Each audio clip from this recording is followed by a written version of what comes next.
Welcome back to Snoozy Tour, where history drifts softly into dreams. Tonight, we're stepping into the Wild West, but not the Wild West you think you know. Forget the dime novels and Hollywood gunfights. This is the real life of a frontier sheriff, a world of dust and duty, of laughter and danger, of family, politics, and the small, quiet choices that shaped entire towns. Imagine waking up in 1883 in a Kansas cattle town, where the sheriff's badge isn't just a symbol of power, it's a burden, a promise, and sometimes even a joke. Over the next hour, you'll walk beside Sheriff John Callahan, through saloon brawls, cattle drives, midnight intruders, even goat chases, and discover what it truly meant to keep the peace at the edge of civilization. So, settle in, get cozy, pull that blanket up, and let the story carry you westward into a time where justice was fragile, but humanity and humor still endured. This is the legacy of the badge. The first light of dawn creeps through the thin cotton curtains of your rented room, and you wake not to the sound of an alarm clock or a soft hum of electricity, but to a world still very much raw, untamed, and noisy in all the wrong ways. The bed beneath you creaks as you shift, its horsehair mattress crinkling with every movement, an ungainly reminder that comfort in this place is a luxury few can afford. The embers in last night's stove glow faintly, the heat long gone, leaving the room chilled enough that you can see your own breath. Kansas mornings in 1883 are not kind. From outside, the town is already stirring. You hear the snorting of horses, the squeak of wagon wheels turning on dirt roads, and the rooster down the street who insists the entire town must be awake simply because he is. There's wood smoke in the air, mixing with the earthy musk of livestock and the faint heavenly promise of coffee brewing in some lucky kitchen. And beneath it all, a hum of anticipation. Because today is no ordinary day, it's election day. And you, John Callahan, have put your name on the ballot. It might surprise anyone raised on dime novels or Hollywood pictures that sheriffs in the Wild West were not chosen for being the fastest draw or the toughest brawler. They were elected just like mayors and county clerks. Which meant that to become sheriff, you didn't just need a gun. You needed friends, allies, and perhaps most of all, a reputation that ordinary people respected. You spent weeks shaking hands at the general store, buying rounds of whiskey at the saloon, promising farmers you'll protect their livestock from rustlers and telling shopkeepers you'll keep drunk cowboys from smashing their windows. To the church women you promised Sunday peace. To the ranch hands you promised fair dealing. Politics, it turns out, is the same whether in Washington or in a dusty Kansas town. You tell people what they need to hear and you hope they believe you'll deliver. Your opponent is Deputy Hank Miller, who has served under Sheriff Davis for 3 years. Sheriff Davis is retiring, or more accurately, limping away, after a bullet caught his hip last year during a botched bank robbery. Hank believes the job is rightfully his. He's been in the office, he knows the ropes, he thinks experience should count more than popularity. But the town is divided. Some think Hank is too close to the saloon owners, that he'll turn a blind eye when cowboys smash a window as long as they pay for another round. Others say he's quick with his fists, maybe too quick. You, by contrast, have never worn a badge, but you have something Hank doesn't. A reputation for honesty. Your little hardware store doesn't make you rich, but it's made you reliable. People trust you. Out here, that can mean more than experience. Margaret, your wife, watches you pace the room, her apron strings twisted nervously in her hands. She laid out breakfast, but your stomach is a knot and you haven't touched it. She knows this job will change everything. More status, perhaps, and more money, but also danger. You don't have to do this, John, she says softly. Her voice holds the weight of 1,000 quiet fears. The store provides well enough. You stop and look at her, the woman who followed you west with nothing but faith and grit, who made this rough town feel like home. I know, Margaret, you reply, but somebody has to do it. And I don't trust Hank to do it right. By mid-morning, men gather at the largest saloon, which doubles as the town hall. There are no private booths, no curtains for secrecy. Each man writes a name on a slip of paper and drops it into a box. Women don't vote, not yet, but their influence runs through every whispered word and nudged elbow. Many men here today are carrying not only their own opinion, but the firm persuasion of a wife or mother at home. You stand outside with Margaret at your side, trying not to look as anxious as you feel. The air smells of sawdust, sweat, and anticipation. By noon, the votes are cast. By 1 o'clock, they're counted. And by 2, Mayor Elijah Peton, with his walrus mustache twitching, steps out onto the saloon's front steps. Ladies and gentlemen, he declares, his voice carrying across the street. By a margin of 23 votes, our new county sheriff is John Callahan. The cheer that rises nearly knocks you back a step. Rough hands clap your shoulders. Familiar faces beam at you. Margaret smiles through tears. Hank Miller, standing across the street, tips his hat stiffly before turning away toward the nearest saloon. You know in that moment you've gained not only a badge but an enemy, perhaps many. Later, in the cramped office behind the general store, Mayor Peton hands you the badge. A six-pointed star cut from silver-colored metal, stamped simply with the word Sheriff. It feels heavier than it should, as if all the weight of the county presses into that small piece of tin.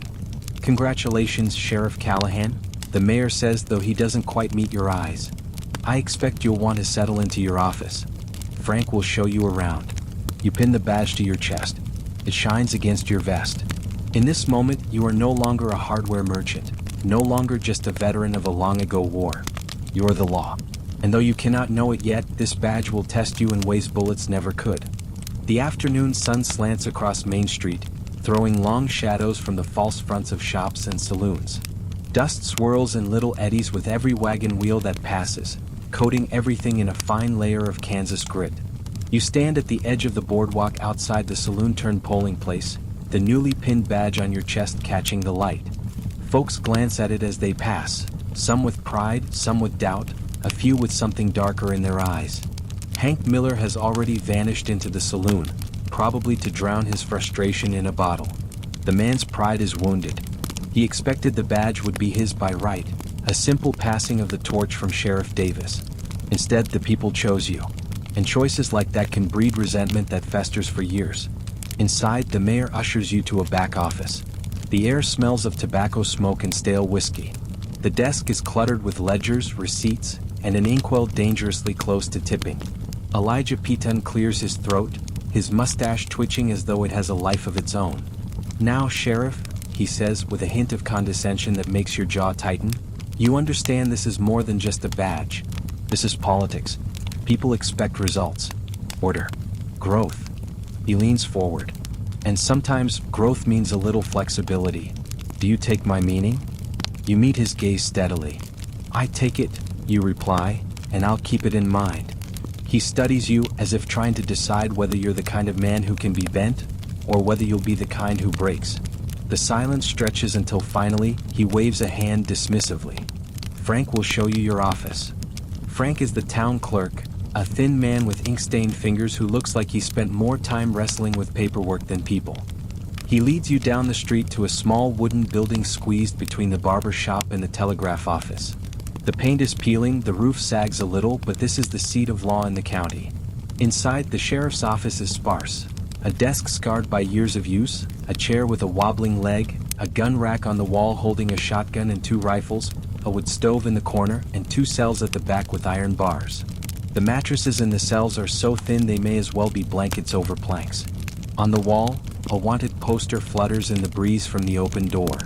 Horse thief 2 counties over. Frank hands you a set of keys. That's to the cells, the gun cabinet, and the evidence locker, he says. Sheriff Davis cleared out yesterday. Left you a bottle of whiskey in the desk drawer as a sort of parting gift. Other than that, it's all yours now. You sit at the desk, running a hand across the wood, feeling the weight of the keys and the badge. The office is quiet, almost reverent, as if waiting for you to decide what kind of sheriff it will serve. Will this be the office of a lawman feared or respected? Of a man who bends to politics or one who stands against it? The thought barely settles before the door bangs open.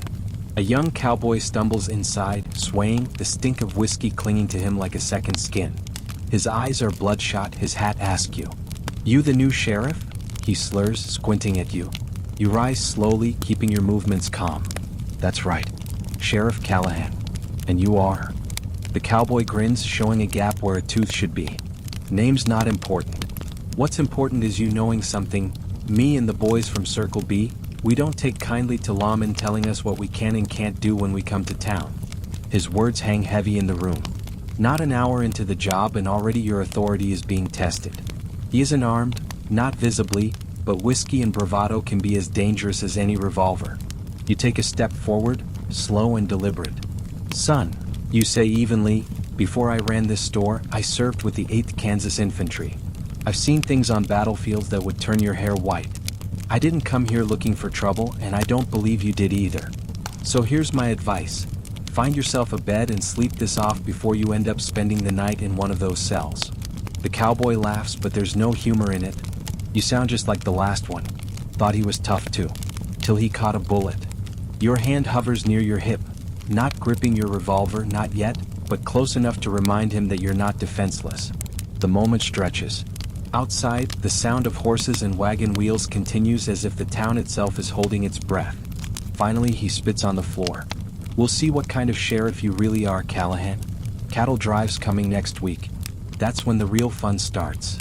He turns and lurches out the door, leaving the stench of whiskey and the threat of violence hanging behind him. You let out a breath you didn't know you were holding, grab a rag from the desk, and wipe up the spit. Your first act as sheriff isn't a gunfight or a grand speech. It's cleaning up someone else's mess. Somehow, that feels like an omen. As evening falls, you walk home down Main Street. The badge on your chest draws looks, curious, hopeful, skeptical. The town is watching, measuring, already forming judgments.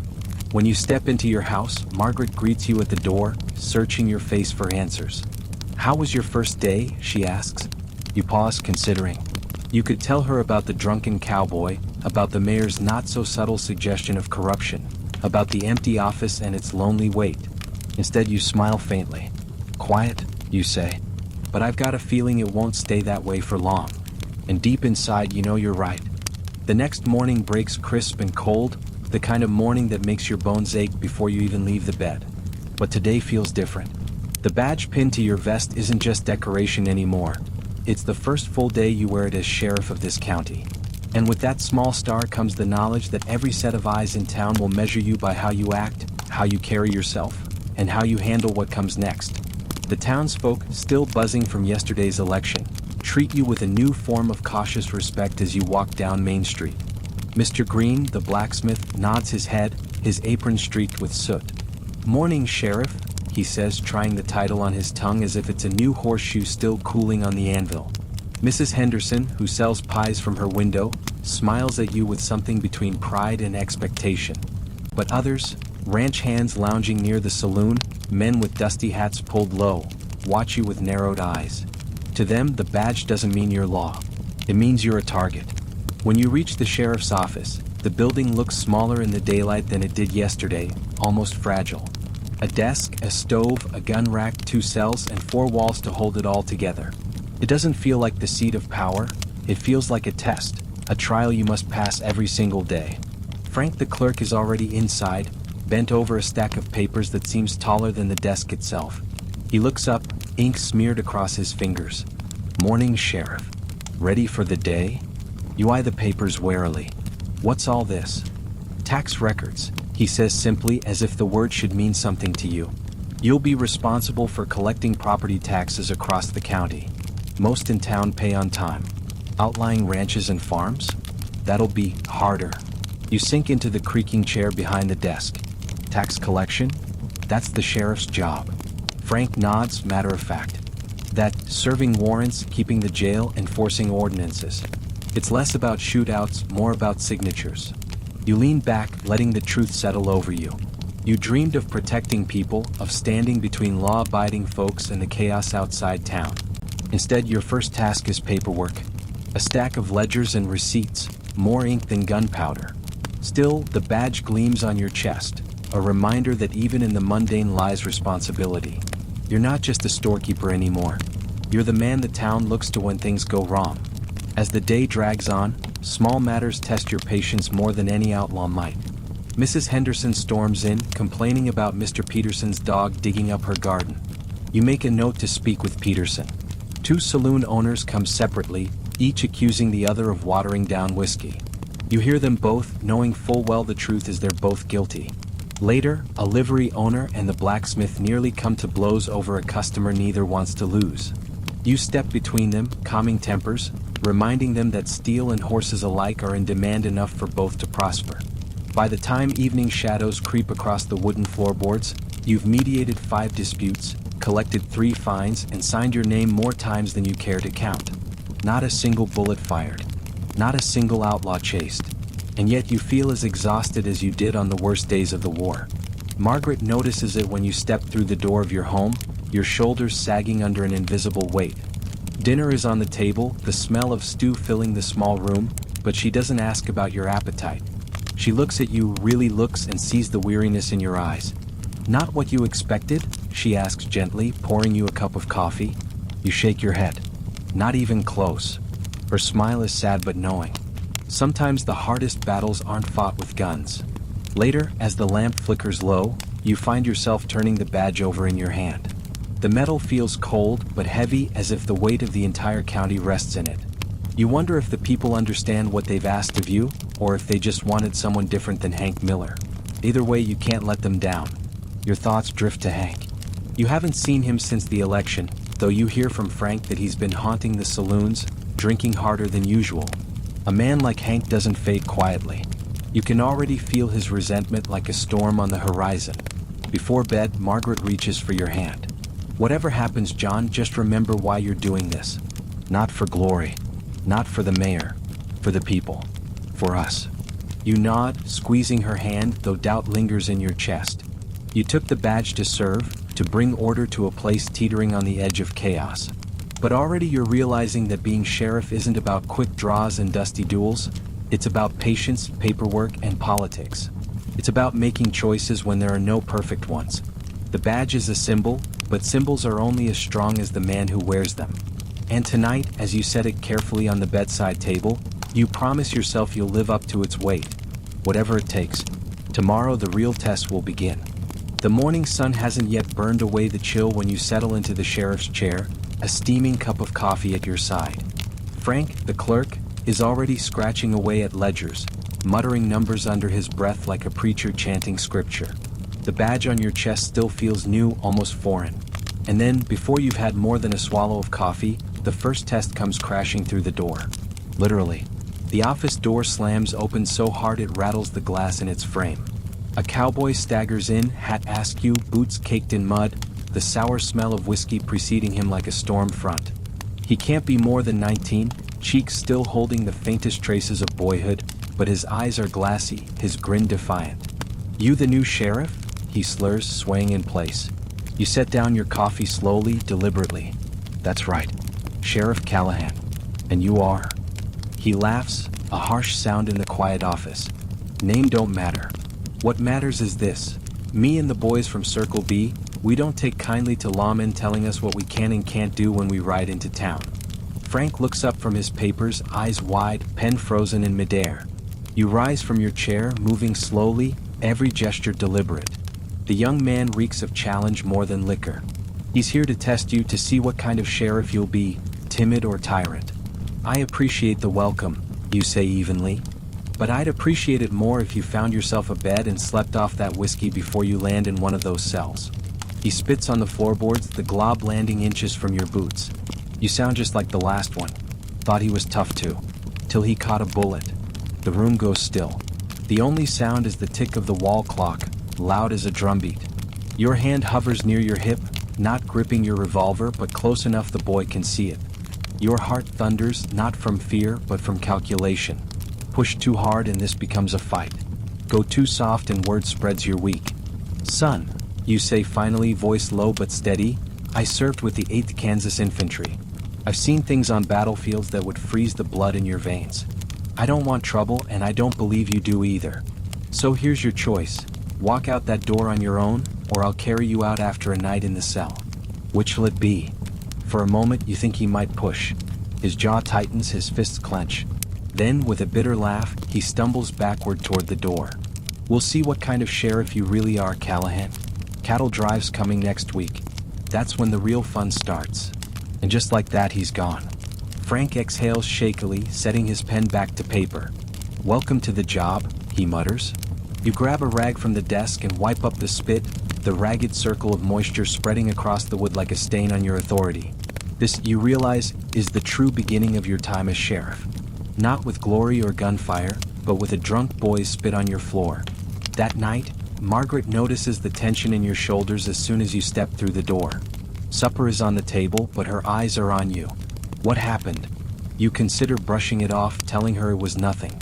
But Margaret has known you too long. She reads you like a well-thumbed book.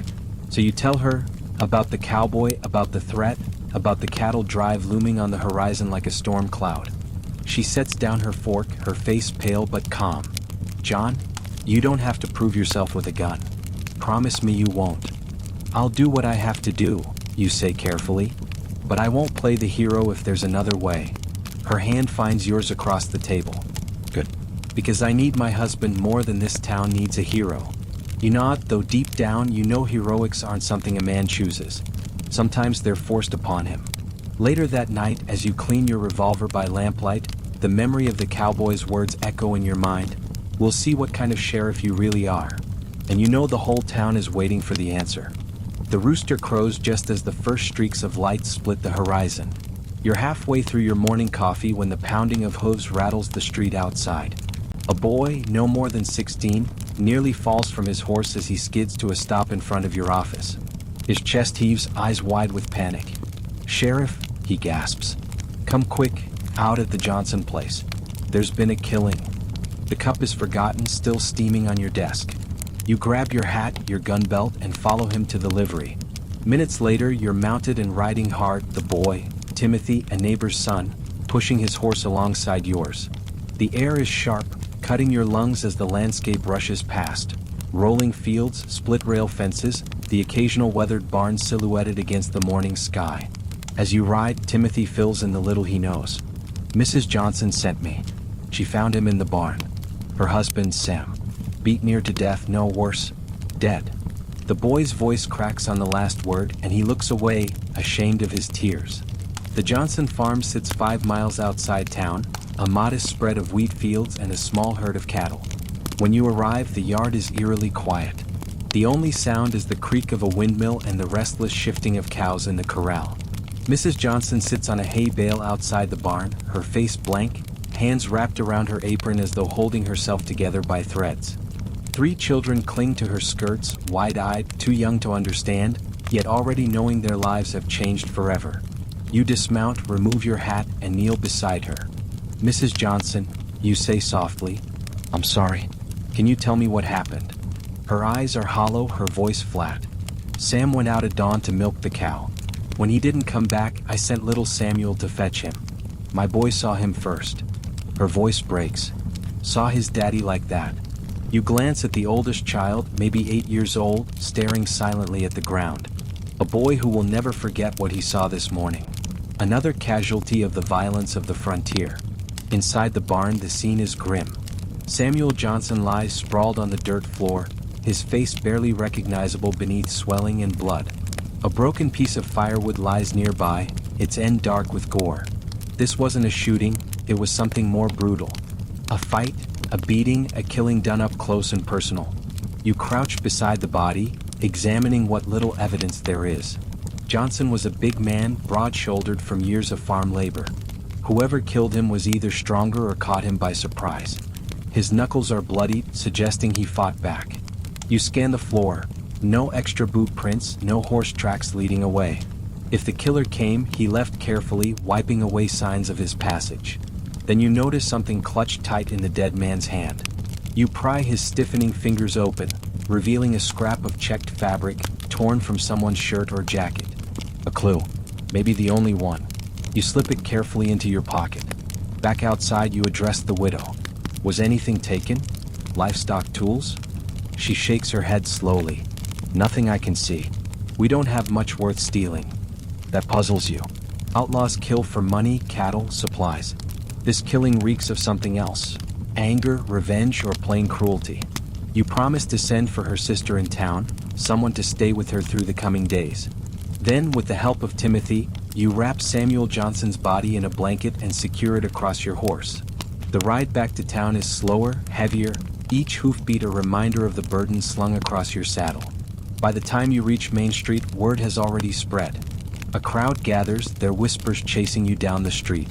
Concern shadows some faces, curiosity others. Everyone watches as you and Timothy carry Johnson's body into the undertaker's shop.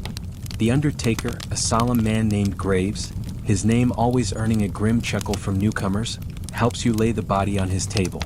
He examines the scrap of fabric you hand him, shakes his head. Check cloth like this? Could belong to any cowhand in 3 counties. But, he hesitates. I'll keep an eye out for a man with torn clothing. Might tell us more when I prepare him. Back at your office, you record the details in the ledger. Your first murder case as sheriff. The weight of it presses on you more than the badge itself. As the day wears on, the curious and the concerned trickle in. Mrs. Johnson's sister comes, eyes red, thanking you for treating the family with respect. The bank manager stops by, mentioning that Johnson recently took out a loan. Maybe he had enemies after all. Others come simply for gossip, eager to feed the rumor mill.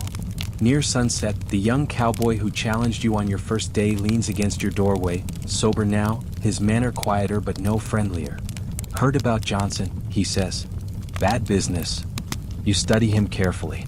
What do you know? He shrugs, eyes flicking to the scrap of cloth on your desk.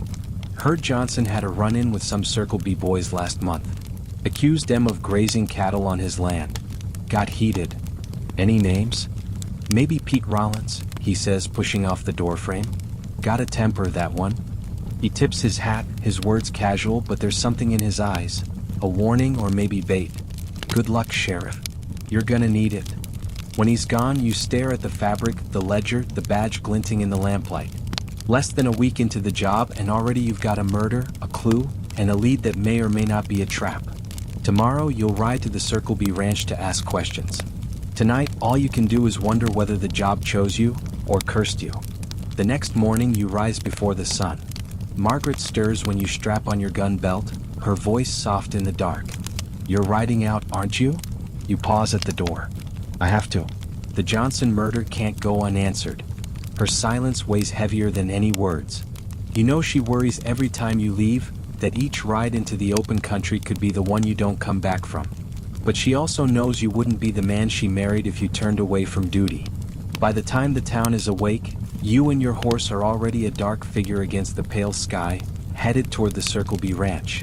The air is sharp, the prairie stretching out in all directions, a sea of grass rippling beneath the wind.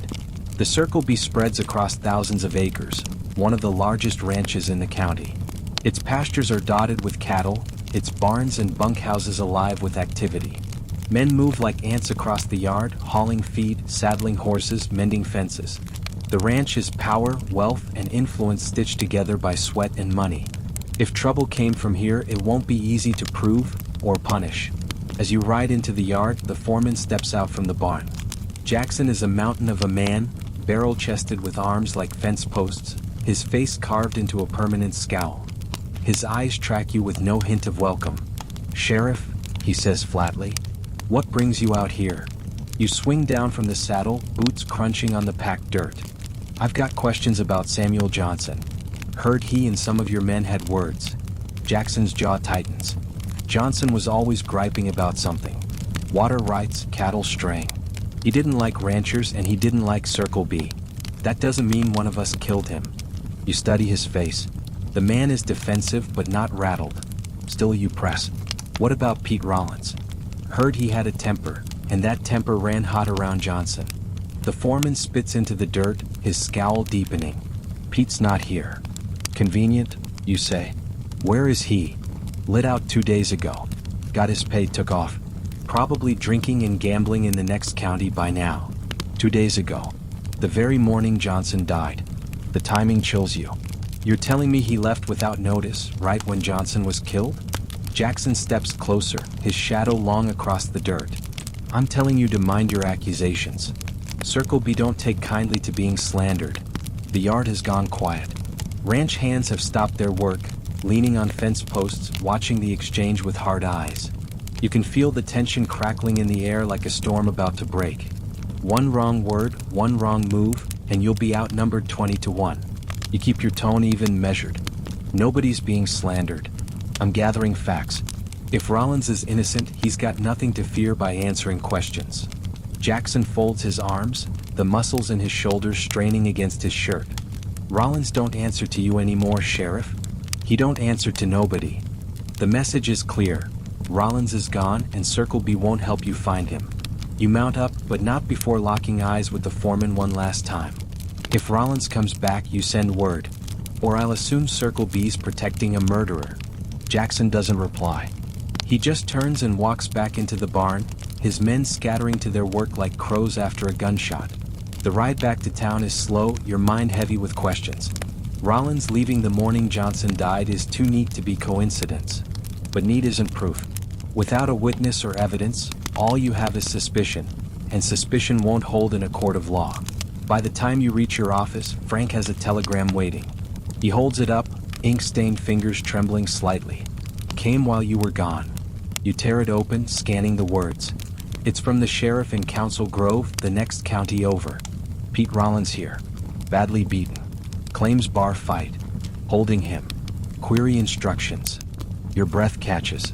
Rollins alive, and carrying injuries consistent with a man who'd been in a brutal fight. Maybe the very fight that killed Johnson. The scrap of cloth in your pocket suddenly feels heavier. Harper, the former deputy, happens to stop by just then. You show him the telegram. He whistles low. That's no coincidence. Rollins lit out the morning Johnson was killed, then turns up bruised and broken. If that don't scream guilty, I don't know what does. But, you reply, guilt in the court of public opinion and guilt in a court of law are two different things. I need more than coincidence. Harper nods slowly. Then I reckon you'll be riding to Council Grove to fetch him yourself. You lean back in your chair, eyes on the badge pinned to your vest. The Circle B won't take kindly to one of their own being dragged back in irons. The town will expect swift justice. Margaret will expect you to come home alive. And you, Sheriff Callahan, will have to balance them all. The morning after the telegram arrives, you push open the office door to find someone already waiting. He's sitting in the chair opposite your desk, boots crossed at the ankles, hat resting on his knee. A lean, weathered man with a thick mustache and eyes that speak of years spent watching trouble from both near and far. "Morning, Sheriff," he says, rising to shake your hand. "Name's Bill Harper. You don't know me, but I served as deputy under Davis before that bullet put him out of commission. Been away visiting family when the election came. Figured I'd see what kind of man took the badge."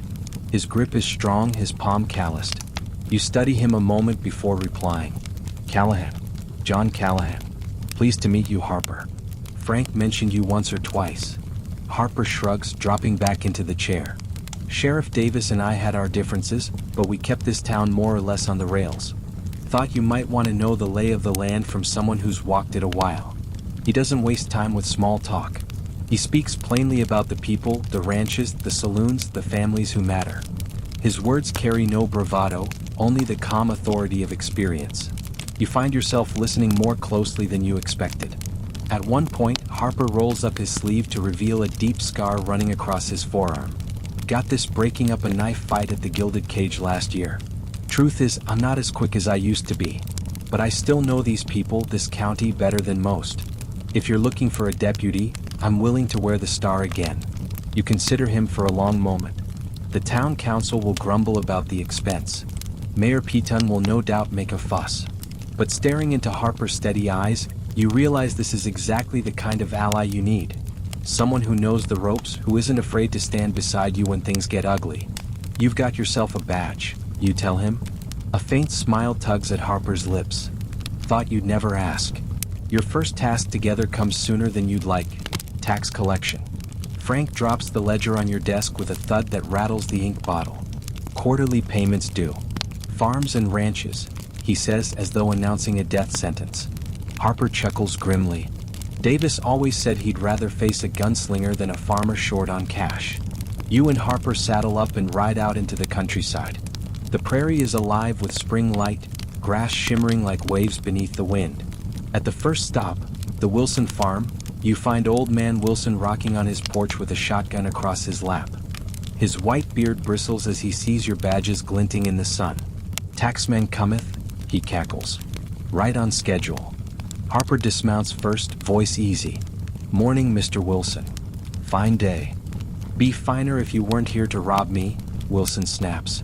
Patiently, Harper explains what the taxes fund. The roads, the schoolhouse, the jail, the very piece the old man depends on. But Wilson spits in the dust, muttering about mud roads and useless teachers.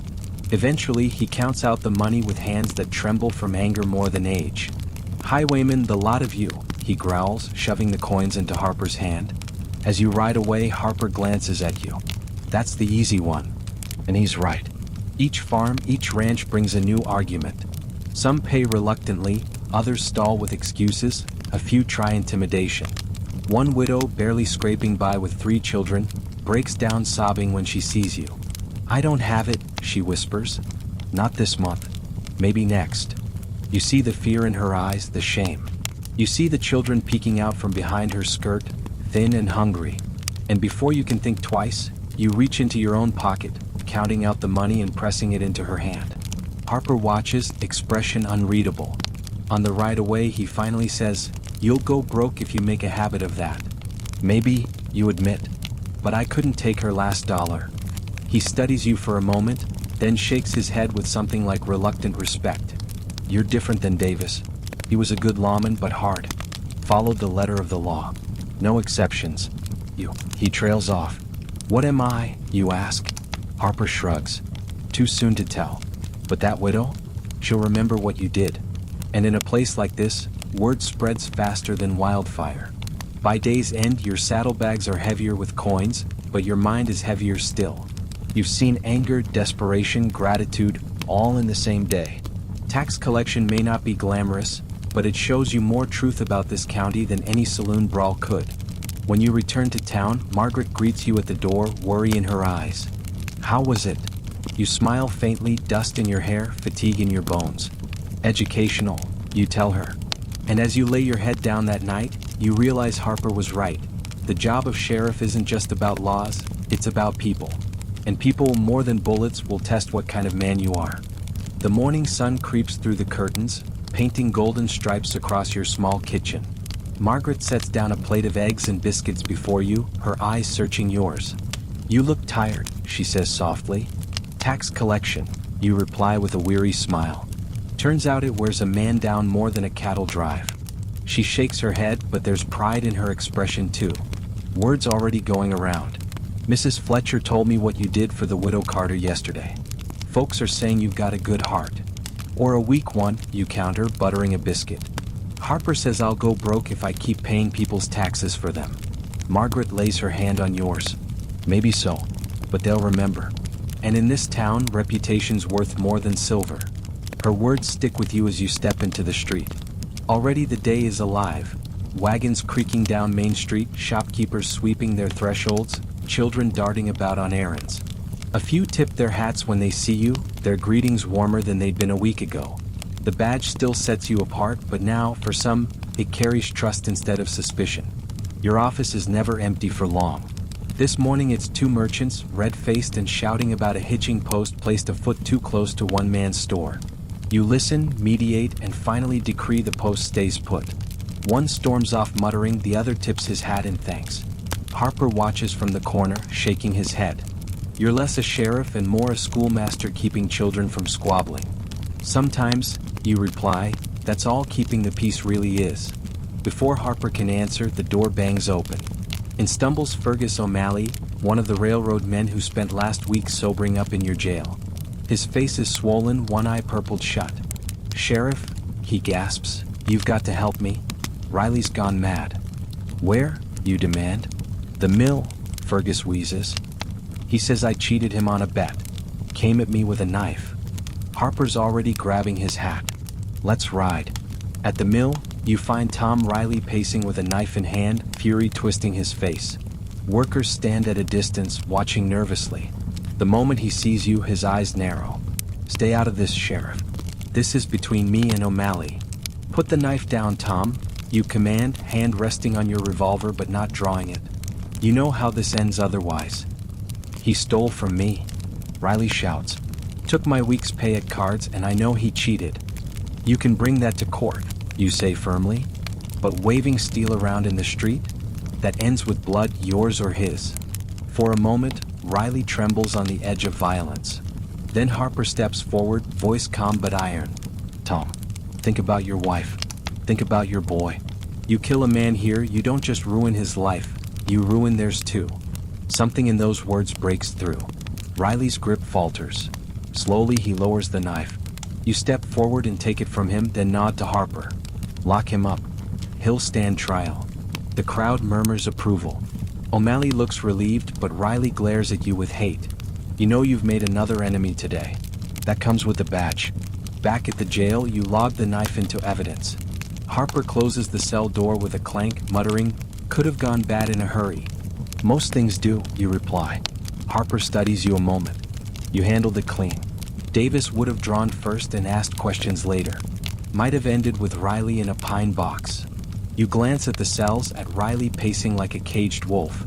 Dead men can't learn from their mistakes. Prisoners might. Or they might not, Harper counters. But I reckon it's worth giving them the chance. Your words spread faster than prairie fire. By evening, townsfolk are already talking about how the new sheriff prevented bloodshed, how he showed restraint where others would have gone for the gun. Some see mercy. Others see weakness. In the saloons, whispers turn your choice into a wager. How long before Callahan's soft hand gets him killed? At supper, Margaret listens as you recount the day. "You can't please everyone," she says gently. "But you pleased me. And maybe, just maybe, that's enough." You smile at her faith, though in your heart you know it isn't. A sheriff's choices ripple outward, shaping the town, its trust, its survival. Mercy is a gamble, and every gamble carries risk.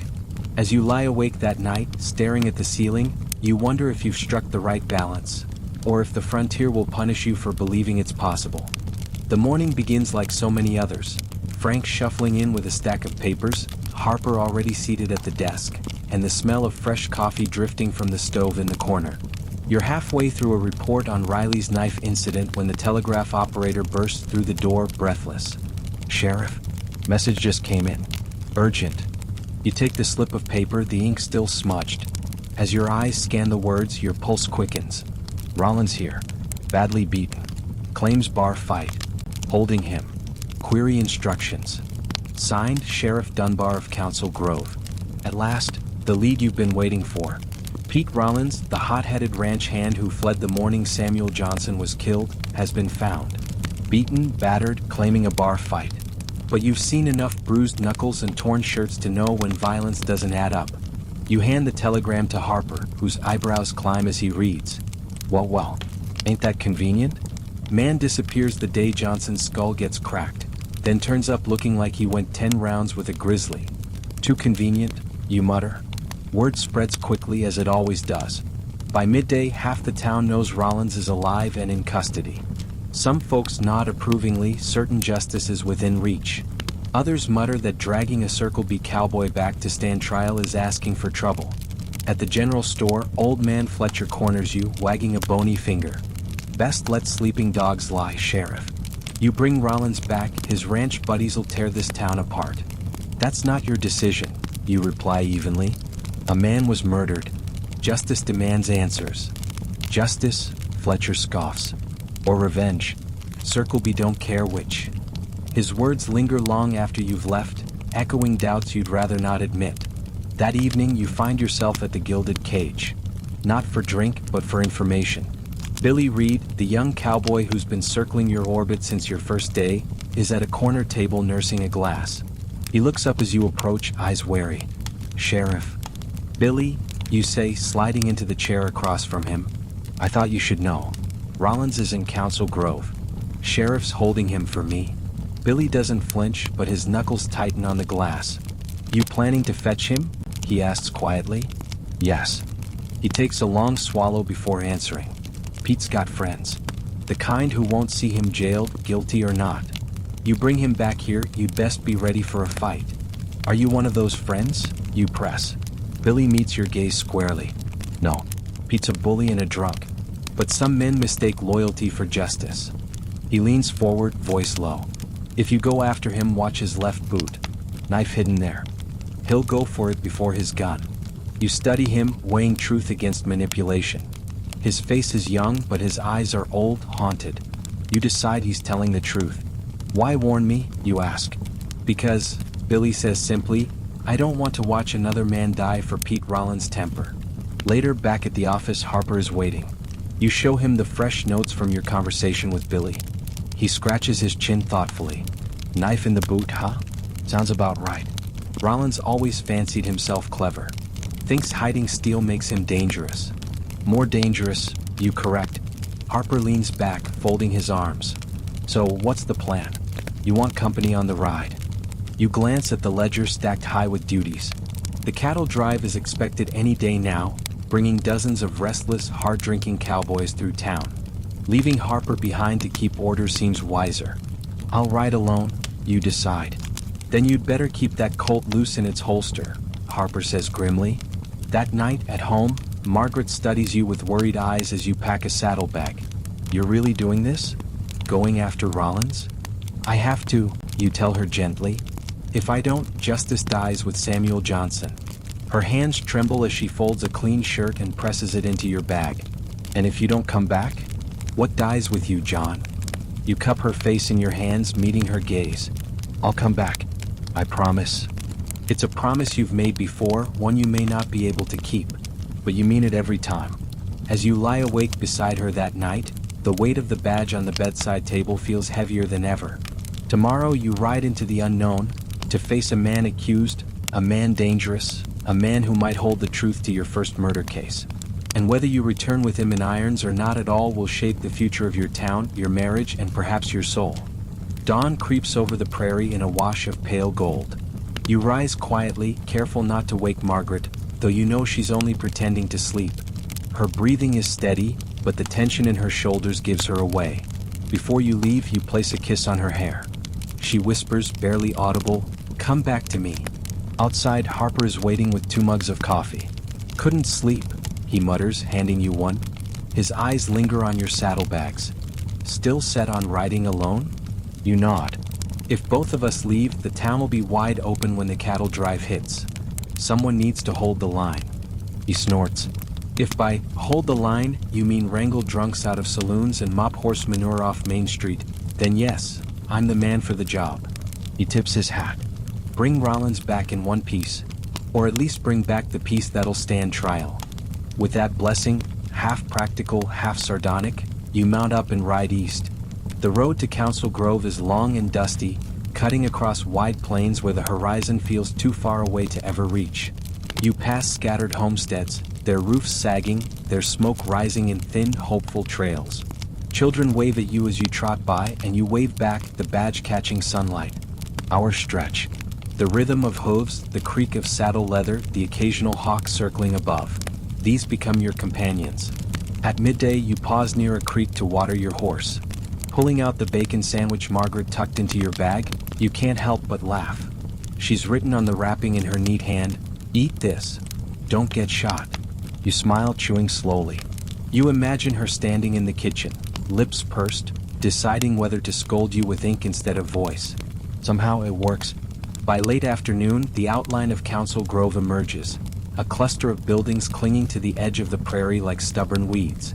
The main street is busier than you expected. Wagons creaking, horses tethered, saloons buzzing.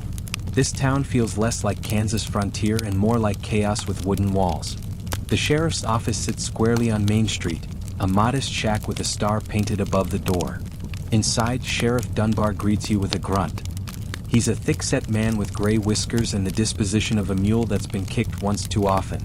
"You Callahan?" he asks, eyes narrowing. "That's me." "Well, Rollins is in the back. Came in 2 nights ago, drunk, bloody, and claiming every man in the saloon cheated him at once. He's been griping ever since. Hope you brought earplugs." He leads you past the front desk. Rollins sits on a cot behind iron bars, face mottled with bruises, one eye swollen nearly shut. Even broken, he manages a sneer when he sees you.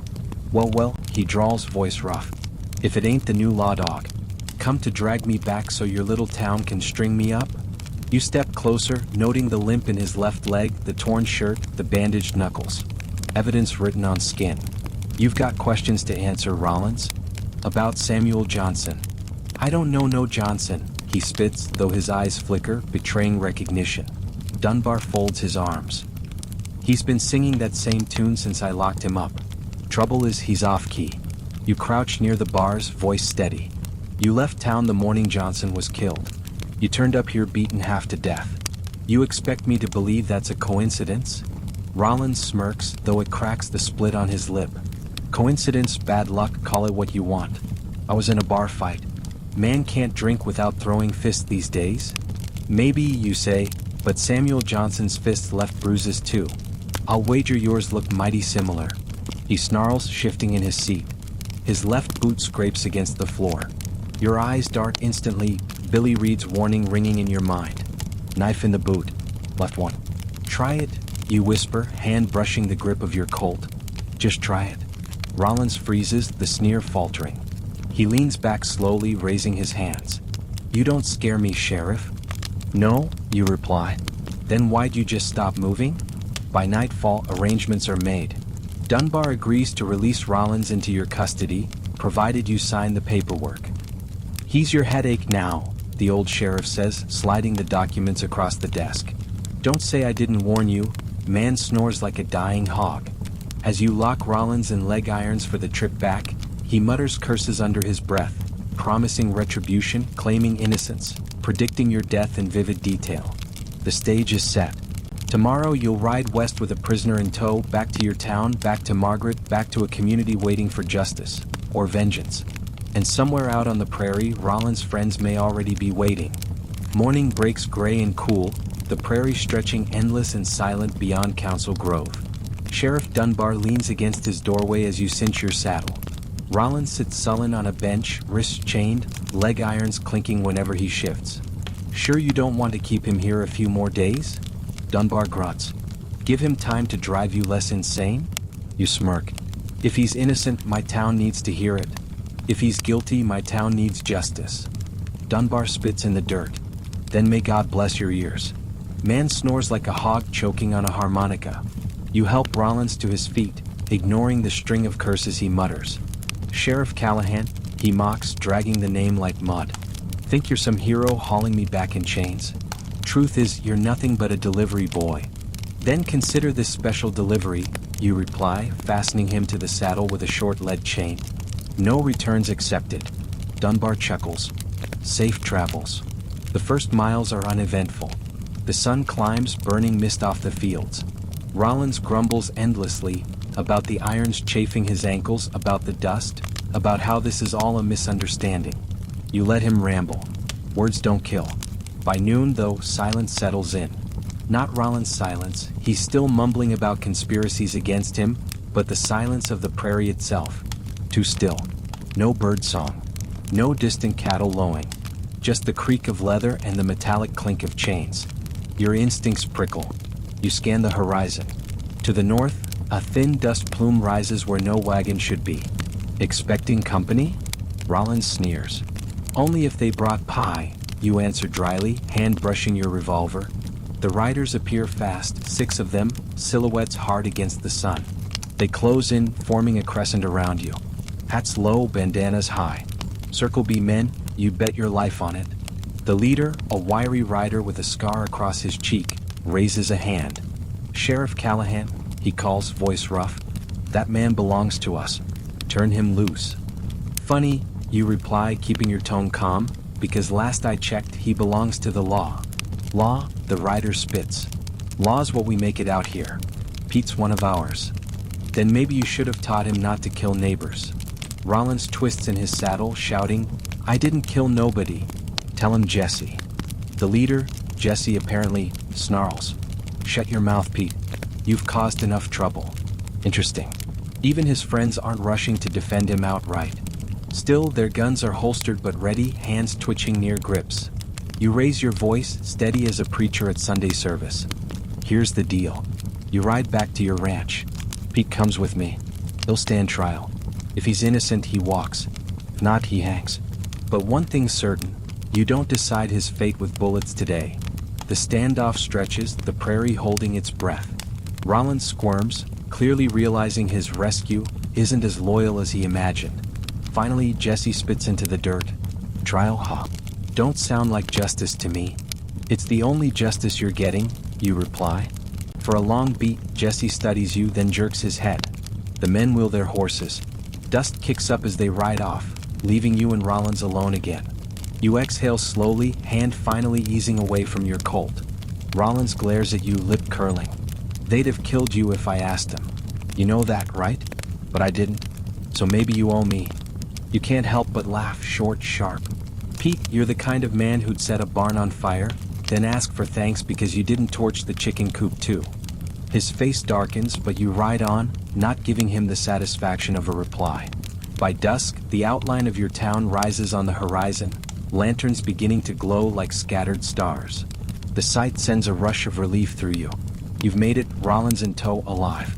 As you clatter down Main Street, folks emerge from shops and porches, craning their necks.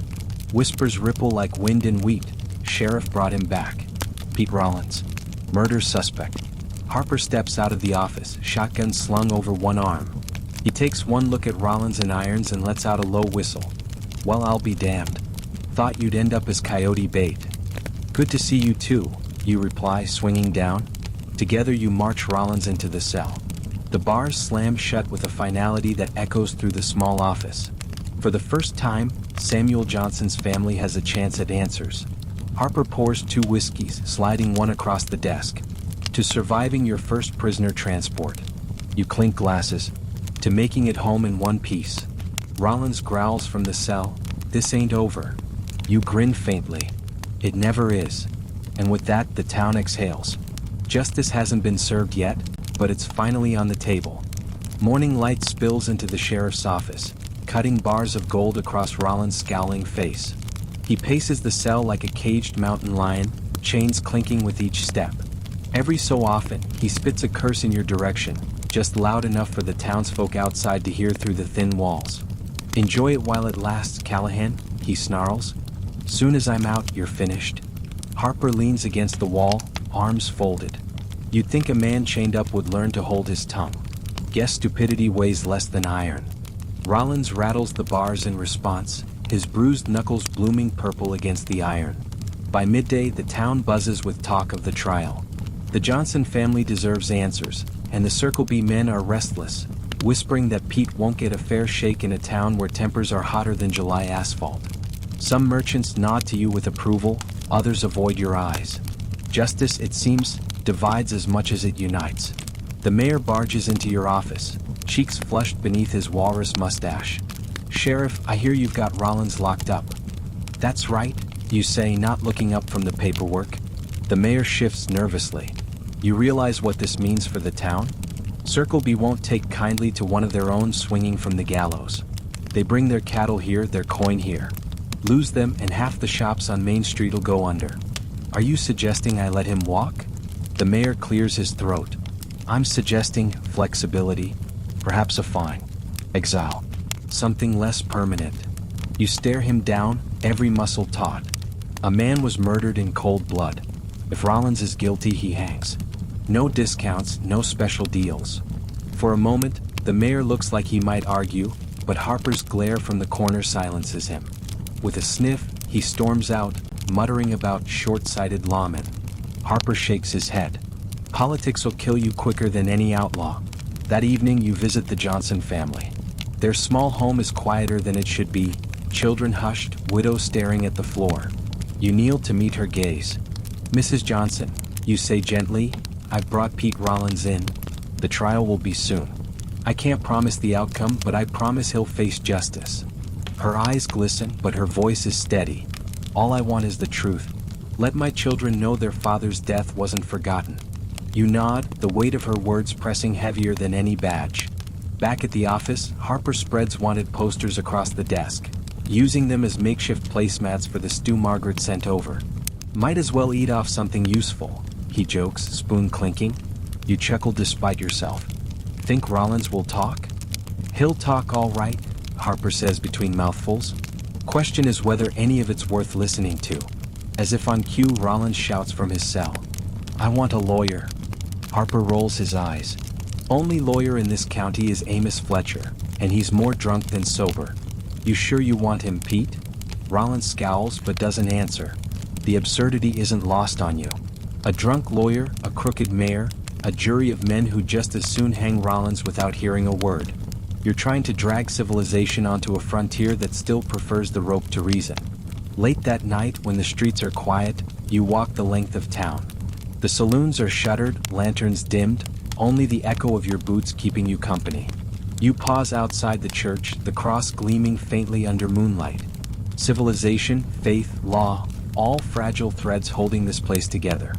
Tomorrow or the next, Rollins will stand before the people. And you? You'll stand too, judged not only for how you uphold the law but for what kind of lawman you choose to be.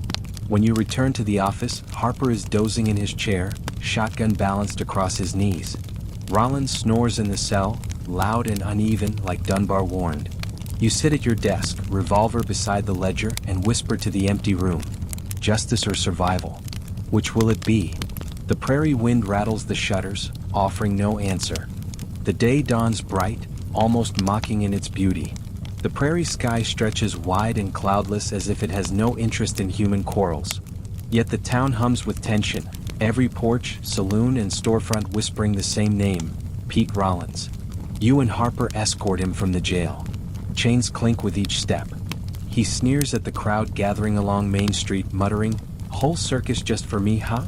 "Don't flatter yourself," Harper replies. "We've had bigger turnouts for hog auctions." The townsfolk chuckle nervously, but the humor is thin. Fear runs deeper. Circle B hands lean against posts, eyes hard, arms crossed. Merchants murmur to one another, their livelihoods tied to whether justice or compromise prevails. Church ladies clutch their Bibles as if prayer alone will keep bullets at bay. The courthouse is really just the saloon emptied of whiskey bottles and filled with benches. Sunlight slants through dirty windows, catching the dust swirling above tense faces. At the front sits Judge Horace Whitcomb, a man who looks like he's been carved from driftwood, with eyebrows that could sweep crumbs from a table. "Bring in the prisoner," Whitcomb rasps, banging a gavel that looks suspiciously like the handle of a hammer. Rollins swaggers as much as iron shackles allow. He throws himself into a chair, chains rattling, then smirks at the jury, a dozen townsmen who look like they'd rather be mending fences than deciding a man's fate. The judge clears his throat. "We are here to consider the charge of murder in the death of Samuel Johnson." A hush falls. Widow Johnson sits in the back, children pressed against her skirts. Her face is pale, but her eyes burn with a fire that makes you wish the jury could see the world exactly as she does. The prosecutor is the bank manager, roped into service because no one else volunteered. He rises awkwardly, papers trembling in his hands. The evidence is clear. Samuel Johnson was beaten to death. The defendant, Pete Rollins, quarreled with him days before. He fled town the morning Johnson died. When found, his body bore the marks of a fight. And he holds up the scrap of fabric you pulled from Johnson's hand. This was clutched in the victim's fist. It matches Rollins' shirt. Murmurs ripple through the room. Rollins shifts, jaw tightening. When it's his turn, Rollins insists he was in a bar fight in Council Grove. "Ask anyone who was there," he bellows. "Johnson wasn't my problem. Man was a nuisance, sure, but I didn't kill him." The judge sighs. "Any witnesses?" Rollins glares at the jury. "Plenty. Trouble is, none of them are here. During recess you step outside for air." The crowd parts uneasily. Billy Reed approaches, hat in hand. His voice is low, urgent. "Sheriff, you should know, Rollins ain't telling the whole story. Some of the Circle B boys did scrap with Johnson, but Pete took it further. He's got a mean streak no one else wanted to follow." "You willing to testify?" you ask. Billy's eyes dart to the Circle B men lurking nearby, faces like stone. He shakes his head quickly. "I ain't ready to die." You don't press. Fear is a language you understand. Back inside, the defense begins. Rollins, representing himself, since Amos Fletcher, the county's only lawyer, was too drunk to stand, paces dramatically before the jury. "I'm a victim here," he cries. "Look at me, bruised, beaten. If I'd killed Johnson, don't you think I'd look better than the corpse?" One juror snorts. Harper mutters under his breath, "I've seen hogs make better arguments." Rollins jabs a finger toward you. "This man, this so-called sheriff, has it in for me. He planted that fabric. He wants a trophy, a noose around my neck to make himself look like a hero." You stand, voice steady. Samuel Johnson was an honest farmer, a husband, a father. He lies cold in the ground because someone decided his life was worth less than a patch of grass. Whether that someone is Pete Rollins or another man, this court must decide. But make no mistake, justice will not be mocked. The judge bangs his hammer gavel. Enough speeches. Jury will deliberate. As the jury files out, tension crackles. Widow Johnson clutches her children close, lips moving in silent prayer. The Circle B men lean forward, whispering among themselves. Rollins lounges in his chair, but sweat beads on his brow. Harper leans close to you. No matter the verdict, this town's about to erupt. If he walks, folks'll scream injustice. If he hangs, Circle B'll raise hell. You nod grimly. The badge weighs heavy on your chest. This isn't just about Rollins anymore. It's about whether law means anything on this raw edge of civilization, or if the gun will always rule. The jury door creaks open. Boots shuffle. Faces are grim, set. Verdict time. The saloon-turned-courtroom is so quiet you can hear the wood stove ticking in the corner. The jury files back in, faces pale beneath their hats.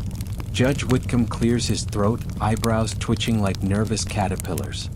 Gentlemen, have you reached a verdict? The foreman, a wiry blacksmith with soot still under his fingernails, nods. He holds a slip of paper that looks heavier than iron. We have, Your Honor. The judge squints at the paper, lips moving as he reads. Finally, he sets it down. On the charge of murder in the death of Samuel Johnson, we find the defendant guilty. Gasps ripple through the room. Widow Johnson presses a hand to her mouth, tears spilling silently down her cheeks. Her children cling to her skirts, eyes wide. Rollins lurches to his feet, chains clattering. This is horse dung, he bellows.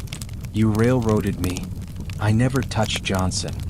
Judge Whitcomb bangs his gavel, well hammer handle until the noise subsides. Sentence will be carried out at dawn tomorrow. Execution by hanging. The words hang heavier than smoke. Outside, the crowd erupts. Some cheer, convinced justice has prevailed. Others mutter darkly, especially the Circle B men. Their leader Jesse spits in the dust, eyes locked on you.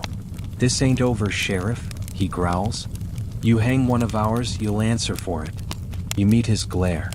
If you want to avenge a murderer, be my guest. The jail has room for more. The crowd laughs nervously. Jesse doesn't. He tips his hat low and stalks away, his men trailing behind like wolves. Harper leans close, voice low. Congratulations. You just bought us a war. That evening, the jailhouse is a fortress. You and Harper take turns watching Rollins, who paces his cell like a caged bear. His fury is volcanic, his voice hoarse from shouting curses that'd make a sailor blush. You think this ends with me? He snarls. Circle B won't let me hang. They'll tear this town apart. And you? He jabs a finger at you through the bars. You'll be swinging before I do. Harper, unfazed, leans back in his chair. Funny thing, Pete. If threats were worth money, you'd be the richest man in Kansas. Rollins rattles the bars. Laugh while you can, old man. Trust me, Harper replies, yawning. I plan to. As night deepens, Margaret arrives with a basket of food. She sets it on your desk, eyes darting to the cell. Is it true? They're hanging him at dawn? You nod. It's the law. But what about Circle B? She whispers. People are saying they'll come for him tonight. They might, you admit. That's why Harper and I will be here. Margaret's eyes glisten. John, you've been sheriff for 2 weeks and already you're standing between a lynch mob and a murderer's friends. How long before the odds catch up with you? You take her hand, squeezing it gently. As long as it takes. She leaves reluctantly, glancing back at you as though memorizing your face. Around midnight, the sound of hooves echoes faintly through the quiet streets. Harper rises from his chair, shotgun in hand. You blow out the lamp, leaving only moonlight spilling through the window. Shadows move outside. Figures creeping toward the jail. You count 5, maybe 6. Circle B, Harper mutters. They're coming for him. You draw your Colt, the weight steady and familiar. Then let's make sure they don't leave with him. The first man rattles the back door, testing the lock. Another peers through the window, pistol gleaming. Sheriff. Rollins hisses, face pressed to the bars. You've got to stop them. They'll kill us all. Funny, you whisper. I thought you said they'd save you. The scrape of boots on wood. The creak of the latch. And then, bang. A shotgun blast from Harper shatters the night, peppering the doorframe with buckshot. Next one's aimed higher, he bellows. The shadows scatter, some firing blindly before retreating. You squeeze off a warning shot into the air, the crack splitting the silence. Horses whinny, hooves thunder. Within moments, the street is empty again. Only the echo of gunfire lingers, rolling off into the prairie. You and Harper exchange a long look. Reckon they'll be back? He asks. Not tonight, you say. But tomorrow? From the cell, Rollins slumps against the bars, pale and shaking. They left me. Damn cowards left me. You holster your Colt. Guess loyalty only runs until bullets fly. Harper chuckles. There's a lesson in there, Sheriff. Yeah, you sigh, settling back into your chair. Out here, the law's the only friend a man can count on. And even that friend keeps you up all night. The clock ticks past 2. Dawn is still hours away, but you know sleep won't come. Tomorrow morning, the rope will tighten, and the town will learn whether justice brings peace, or sparks the war Jesse promised. Dawn creeps over the prairie like a slow tide, painting the sky in streaks of pale rose and gold. The town is already awake, every soul drawn by the promise or curse of spectacle. Execution days are rare in a small frontier settlement, and grim curiosity pulls folks from their beds. You and Harper escort Rollins from the cell. He shuffles in chains, eyes bloodshot, skin waxy from a sleepless night. The swagger is gone, replaced by something rawer, uglier, fear. Don't do this, he pleads, voice breaking. You hang me, Circle B will burn this town to the ground. Harper snorts. Pete, Circle B couldn't even light a campfire without burning their own boots. Rollins snarls, but it's weak. His bravado died hours ago when his so-called friends abandoned him to gunfire. The gallows stand at the edge of town, a simple wooden structure built more for utility than ceremony. A rough rope dangles, swaying gently in the morning breeze. Widow Johnson stands near the front of the crowd, her children clutching her skirts. She doesn't cry. Her face is carved from stone. The mayor is there too, sweating through his vest.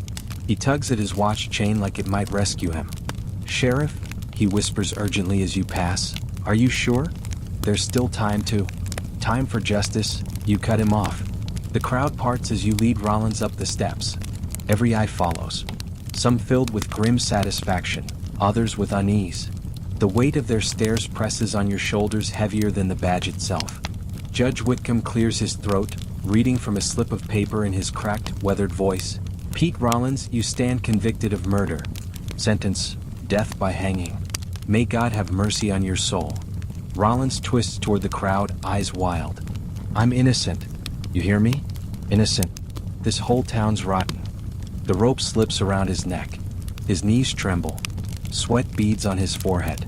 Any last words? The judge asks. Yeah, Rollins croaks.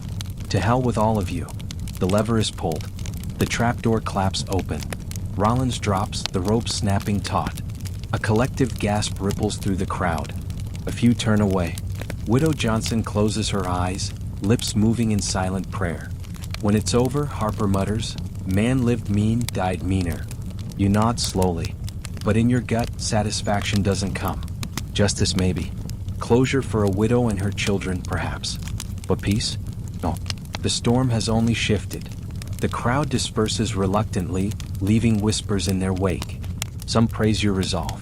Others mutter that you've stirred the hornet's nest. The Circle B men glare as they mount their horses and ride off, their silence louder than curses. The mayor corners you as you walk back toward the office. Sheriff, I hope you know what you've done. Circle B supplies half the cattle that pass through here. They'll want blood.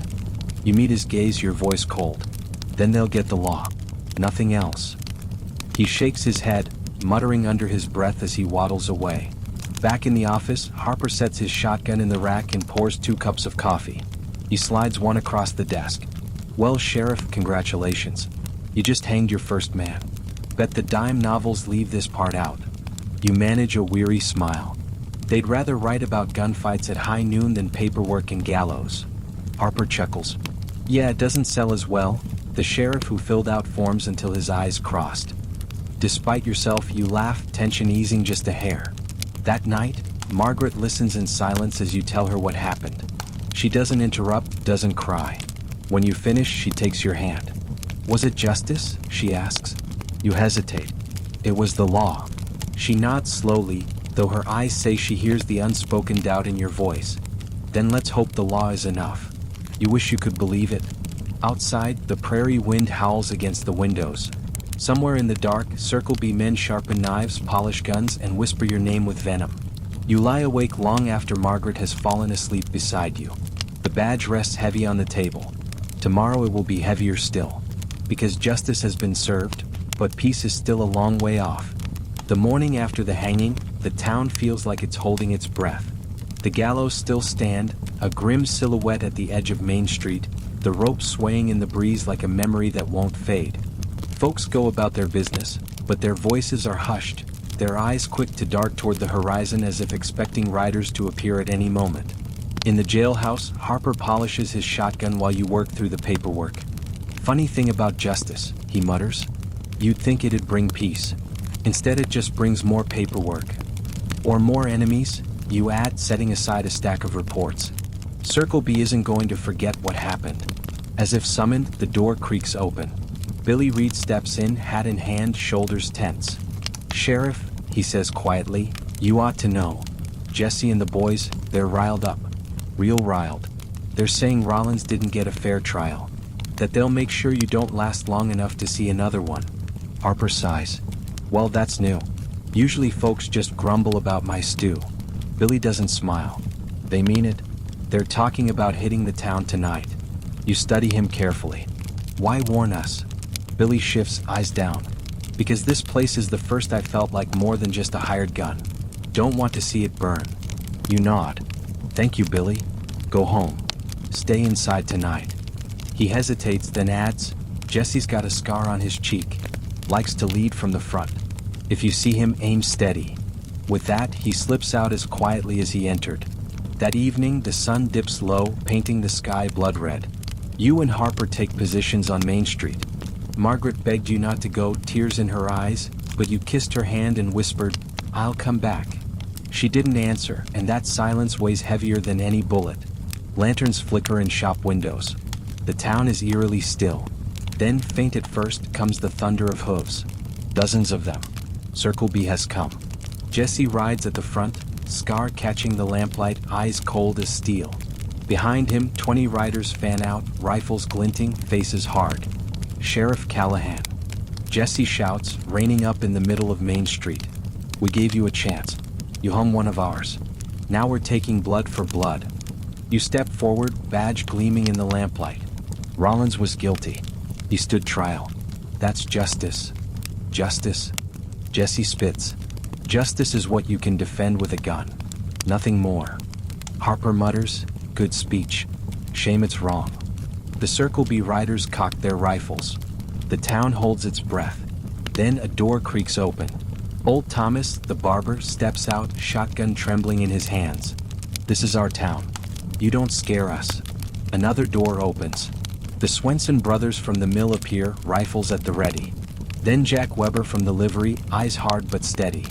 One by one, townsfolk emerge, forming a ragged line behind you.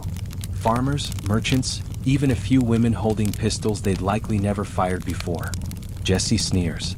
"You think these amateurs can stop us?" You raise your voice, calm but commanding. "Maybe not. But they'll damn sure make you bleed before you burn us out. How many friends you willing to bury for Pete Rollins?" The riders shift uneasily. You see doubt flicker in some eyes. Jesse glares, but his men aren't made of the same iron. "Another day," he growls finally, yanking his reins. "Another time. This ain't finished, Callahan." With a signal, the Circle B riders wheel their horses and thunder back into the dark. The townsfolk exhale in unison, relief washing through the street. Old Thomas lowers his shotgun with shaking hands. "Thought my knees would give before they left," he mutters. "You did fine," you assure him. "All of you did." Harper smirks. "Guess we found ourselves an army. Ragtag, underfed, and half scared out of their minds, but an army nonetheless." The crowd chuckles nervously, but pride glimmers in their eyes. For the first time, they'd stood together, not just behind the sheriff, but as a community. Later, back at home, Margaret waits with a lantern burning low. She studies you carefully as you step inside. "You're still here?" she whispers. "Still here?" you echo, pulling her close. Her hands tremble as they clutch your shirt. "How many more nights like this before you're not?" You have no answer. Only the truth that danger is part of the badge. But as you hold her, You know you'll fight every battle, face every rider, endure every sleepless night. For her, for the town, for the fragile promise of civilization in a land that still howls wild. Outside, the wind rattles the shutters, carrying away the dust of Circle B's retreat. For now, at least the town still stands. The standoff with Circle B left its mark on the town, like a scar that isn't visible but is felt all the same. Main Street looks the same, dusty boards, swinging saloon doors, hitching posts crowded with horses. But the air carries a tension, a sense that trouble might be lurking just beyond the horizon. For the first time in weeks, though, there's also something new: pride. People walk a little taller, speak a little louder. They'd faced down Jesse and his riders, and though their hands had shaken and their knees had quivered, they hadn't backed down. Harper, leaning against the porch rail outside the jail, remarks dryly, "Well, boss, congratulations. You managed the impossible. You got old Thomas to leave his barber chair after dark." You chuckle, though fatigue still weighs on your shoulders. He'll be telling this story for years. How he stared down a gang with nothing but a dull razor and pure grit. "Funny," Harper replies. "I recall him hiding behind his shotgun, praying it wouldn't misfire. But I suppose history will be kinder than memory." The two of you share a laugh, but it fades quickly. Beneath the levity lies the truth. Jesse isn't finished. He retreated, but he'll be back. Men like him always come back. Life in town resumes its rhythm. The cattle drive has moved on, leaving the saloons quieter, the streets calmer. Shopkeepers sweep their stoops, children race marbles in the dust. The blacksmith's hammer sings its steady tune. Outwardly, things seem normal. But you notice the way folks glance toward the horizon more often now, the way conversations pause when horsemen approach from a distance. People talk less about harvests and more about rifles, less about weddings and more about whether the sheriff's office has enough ammunition. One morning, Miss Lawrence, the schoolteacher, knocks on your office door. She carries herself with her usual grace, but her eyes betray worry. "Sheriff," she says softly, "I'm afraid my students aren't sleeping well. They talk about the Circle B, about riders in the night. Some of them wake screaming, dreaming of gunfire. Could you come by the schoolhouse tomorrow? Reassure them?" You nod without hesitation. Of course, they deserve to feel safe. As she leaves, Harper mutters, "Never figured part of the job would be story time with school children." "It's all part of it," you answer, though privately you wonder whether reassurance will be enough if Jesse makes good on his threats. That night, at home, Margaret notices the shadows under your eyes. "You're carrying the weight of the whole town, John," she says, brushing your sleeve with gentle fingers. "But don't forget, we're carrying you too. You're not alone in this." Her words settle something inside you. She's right. You've been thinking of the job as a solitary burden. But the truth is, you have Harper, you have the townsfolk, and you have her. The badge might set you apart, but it doesn't isolate you. Not if you let it. 2 days later, a message arrives. Not by telegram, but delivered by a boy who looks like he ran straight through the night. He thrusts a folded scrap of paper into your hands, gasping for breath. The note is short, written in a rough hand. "Sheriff, Circle B ain't done. Jesse says blood for blood. Keep your eyes open. A friend." You fold the paper slowly, meeting Harper's gaze. "Could be Billy again," Harper says. "Or could be a trap. Either way, it means Jesse's planning something," you reply. Question is when. Harper scratches his chin. "Well, if I were him, I'd wait till the town's guard drops. Hit hard when folks think it's all blown over." You sigh. "So we prepare. Quietly.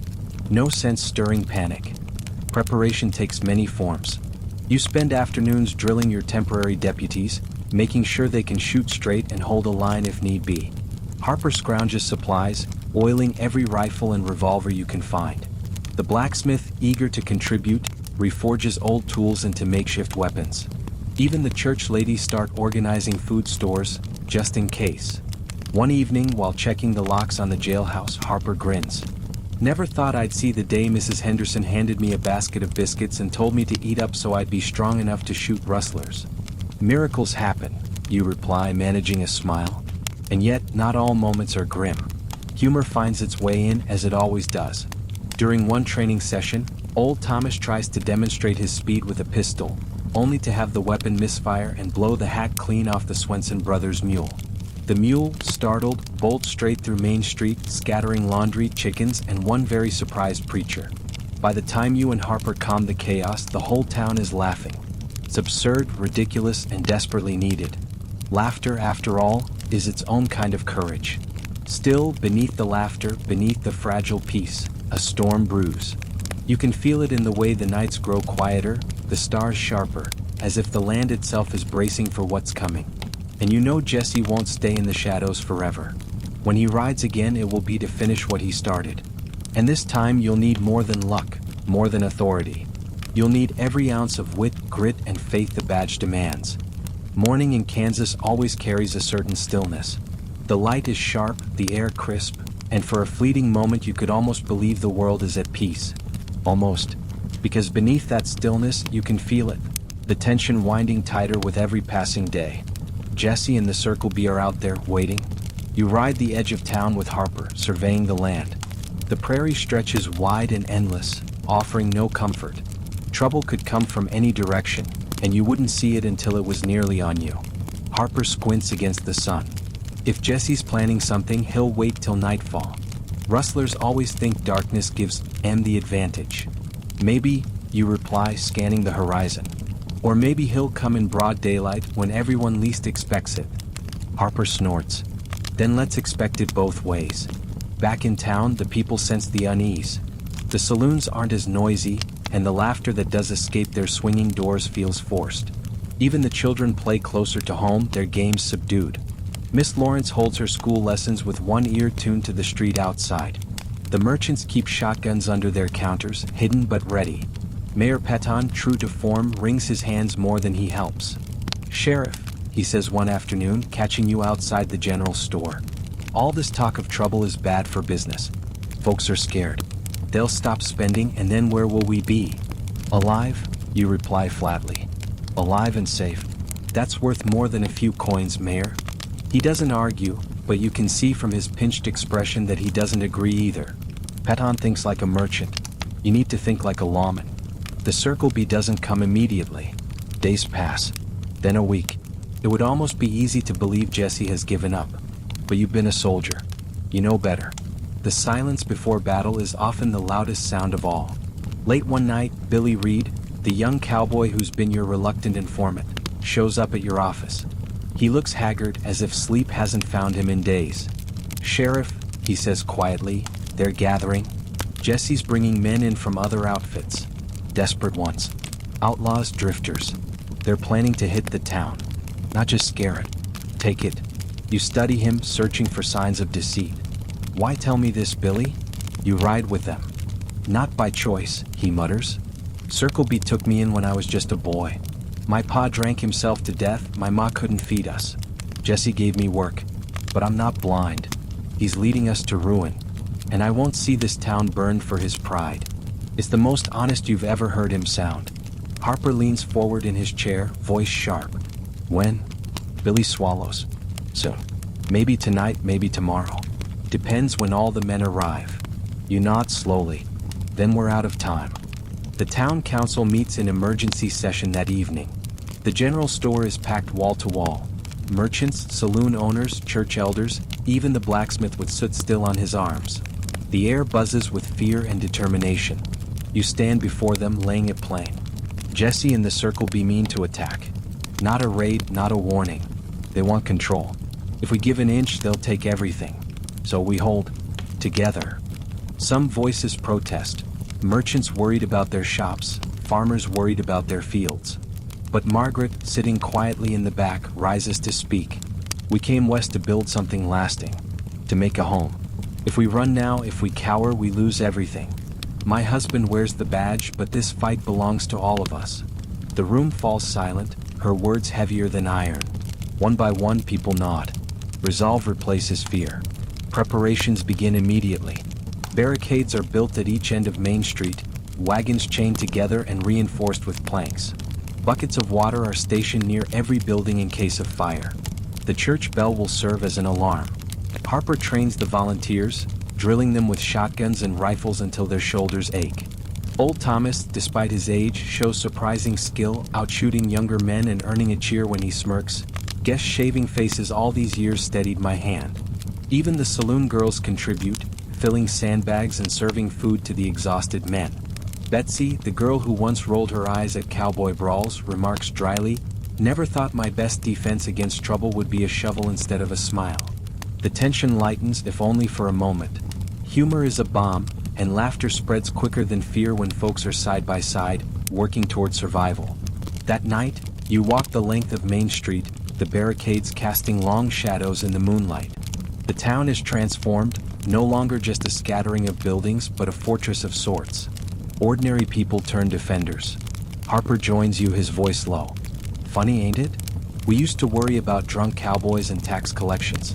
Now we're bracing for war." You glance at him, managing a tired smile. "Be careful, Harper. If you keep making jokes, folks will think you're going soft." He grins. "I'll leave the speeches to you, boss. I just plan on shooting straight." Sleep doesn't come easily. You lie awake beside Margaret, listening to the night sounds of the town. A dog barking in the distance, the creak of wood settling, the faint murmur of deputies on watch. You reach for her hand. "Whatever happens," you whisper, "I'll come back to you." She squeezes your fingers tightly. "Just remember," she whispers back, "you're not fighting alone." As dawn approaches, you rise and strap on your gun belt. The badge gleams in the pale light, heavier than ever. Outside, the horizon glows red with the coming sun. Or perhaps with the storm that's about to break. The town waits. The Circle B waits. And you, Sheriff John Callahan, stand in the middle, the fragile line between order and chaos. The day begins like any other. The sun climbs high, the shops open, and townsfolk go about their business with the brittle determination of people pretending life is normal. But beneath the chatter at the mercantile and the hammering at the blacksmiths, everyone is waiting, watching, listening. By late afternoon, the sky turns the color of bruised steel, clouds rolling in from the west. The wind carries a dry electric charge that sets your teeth on edge. Harper leans against the porch post outside the jail, arms folded. Feels like storm weather. You nod, adjusting the brim of your hat. "Yeah." Question is, storm from the sky, or storm from Jesse? As if on cue, a rider appears on the horizon, galloping hard. For a heartbeat, everyone on Main Street freezes, hands drifting toward holsters. But it's only Billy Reed, dust-streaked and wild-eyed. He reins in hard at your feet, barely pausing to breathe. "They're coming," he gasps. 30 men, maybe more. Circle B in strays. They'll be here before dark. No more pretending. The storm isn't coming tomorrow. It's here tonight. The bell atop the church begins to toll, its clang echoing down the street. Doors slam, shutters bang shut. Women hurry children into basements while men grab rifles and take their positions. The barricades at either end of Main Street are manned, wagons chained together like ribs in a giant spine. You stand at the center, the badge heavy on your chest. Harper takes his place at your right hand, shotgun resting casual but ready. "Guess we'll find out what kind of sheriff you really are, boss," he says with a crooked grin. "Remind me to fire you for insubordination if we live through this," you reply. The banter earns a few chuckles from the men nearby. Fear loosens its grip when humor slips in. The Circle B arrives just as the sun dips below the horizon, the last light painting the prairie blood red. Dust rises around them, a storm of hooves and shouts. Jesse rides at the front, his dark coat flapping, eyes gleaming like a predator. They halt at the barricade, 30 hardened riders arrayed against your ragtag line of townsfolk. For a moment, silence. The only sound is the restless stamping of horses. Then Jesse calls out, voice carrying clear.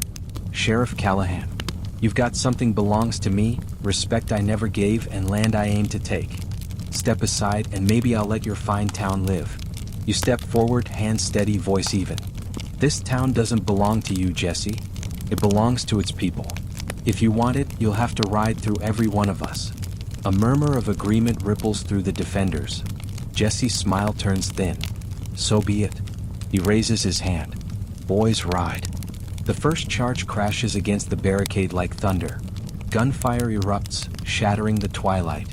The air fills with smoke, lead, and the raw stink of powder. Men shout, horses scream. A rider vaults the barricade but is tackled by Jack Weber, the liveryman turned deputy, both men grappling in the dust until Harper's shotgun ends the struggle. You fire steady, each shot deliberate. A rider falls, another staggers back clutching his arm. Beside you, old Thomas laughs as he reloads. Faster than shaving a drunk miner, by God, he crows before firing again. The defenders hold, the barricade groaning under the weight of men and horses. Finally, Jesse signals retreat, pulling his men back out of range. The street goes eerily quiet again, except for the groans of the wounded. "They'll be back," Harper mutters, wiping sweat from his brow. "They always are," you reply. "They'll test us till we break." You walk the line, clapping shoulders, offering words of encouragement. Some men tremble, others grin with the high of survival. You pause to check on Jack Weber, who's binding a bloody arm. "Still in the fight?" you ask. "Wouldn't miss it," he grunts. "Just wish I'd brought my lucky hat. Got shot clean off my head." Even in the dark moment, laughter ripples. Fear bends when humor stiffens spines. The second wave comes after full dark. This time, Jesse's men ride from both ends of town, hoping to split your forces. The church bell clangs wildly as the alarm spreads. You and Harper divide your men, rushing to cover both barricades. Gunfire flashes like lightning in the night. The smell of black powder mixes with the tang of blood and sweat. You hear Margaret's voice in your memory, urging you not to play the hero. But there's no choice tonight. If you falter, the town burns. A rider breaks through the left barricade, a torch in his hand. He hurls it onto the roof of the mercantile, flames licking instantly at dry shingles. "Fire!" someone shouts. Panic ripples. You sprint across the street, tackling the burning torch free before the flames can spread. The crowd roars, rallying around your example. Buckets of water fly. The fire dies before it can claim the building. "Nice save, Sheriff," Harper calls, grinning through the smoke. "But next time, let's skip the acrobatics." Hours grind by in a blur of smoke and blood. By midnight, the circle beat pulls back again, leaving their dead in the dust. Jesse sits his horse at the edge of the lamplight, face twisted with fury. "This ain't over, Callahan," he shouts. "I'll be back. And when I come, I'll bring hell with me." "Bring all you've got," you call back, voice hoarse but steady. "This town will still be standing." For a heartbeat, your eyes lock across the distance. Then Jesse wheels his horse and vanishes into the night with what remains of his men. The defenders sag against the barricades, exhausted but alive. You holster your revolver, heart still pounding. Around you, the townsfolk cheer, ragged, weary, but triumphant. For tonight, at least, the town has held. Harper claps your shoulder. "Well, boss, I'd say you earned yourself another week on the job." You chuckle weakly. Another week, another fight. That's the life of a sheriff. But as you look at the battered, proud faces of your neighbors, you know something has changed. They're not just townsfolk anymore. Tonight they became defenders. And in that unity lies your greatest weapon against Jesse, or anyone else who thinks the frontier can be taken by fear alone. The dawn after battle is always strange. The sun rises as if nothing happened, spilling golden light over a street still scarred by gunfire and blood. Smoke hangs faint in the air, mingling with the smell of gunpowder and sweat. Dogs nose curiously at the debris. Chickens, startled during the night, scratch nervously in the dust. You stand at the center of Main Street, hat in hand, looking at the aftermath. The barricades are battered but standing. The townsfolk move slowly, their faces drawn with fatigue. Some tend to the wounded, others sweep up broken glass and splintered wood. A few just sit on porches, staring blankly, unable to shake the echoes of gunfire still ringing in their ears. Harper limps up beside you, his shirt torn and a graze along his arm. "Well," he says, voice raspy, "we're alive. That's a start." You nod. "Alive. And stronger than Jesse wanted us to be." Harper smirks. "And uglier in my case. Bullet kissed me close enough to ruin my good looks. Guess I'll never be mistaken for a saloon singer now." Despite everything, you chuckle. The laughter draws a few tired smiles from those nearby. Humor is still your best weapon against despair. The first duty of the morning is grim, burying the dead. 3 townsfolk were lost in the night's defense. Men you knew by name who only yesterday were sweeping storefronts or mending fences. Now they lie in rough wooden coffins, carried on wagons to the small cemetery on the hill. The preacher speaks soft words, his voice cracking.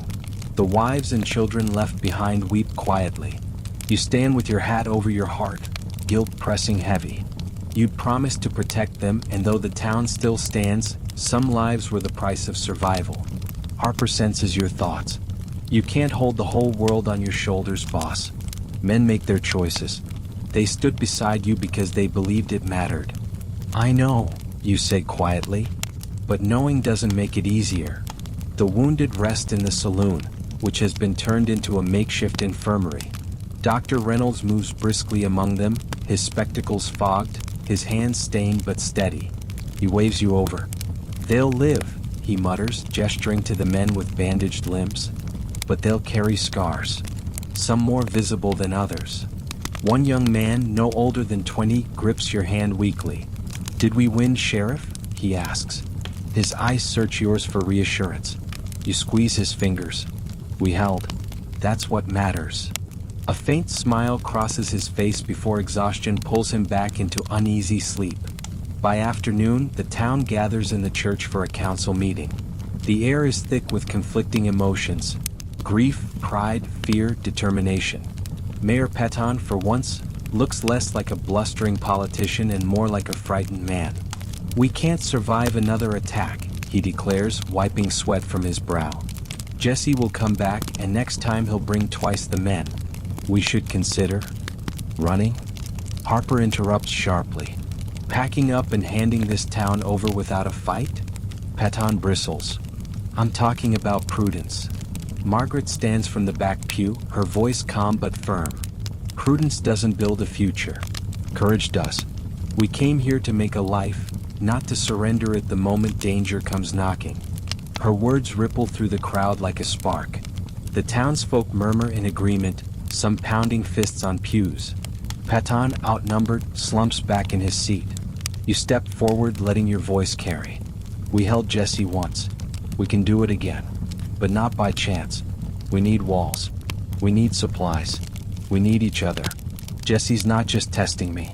He's testing all of us. And I'll be damned if I let him decide who we are.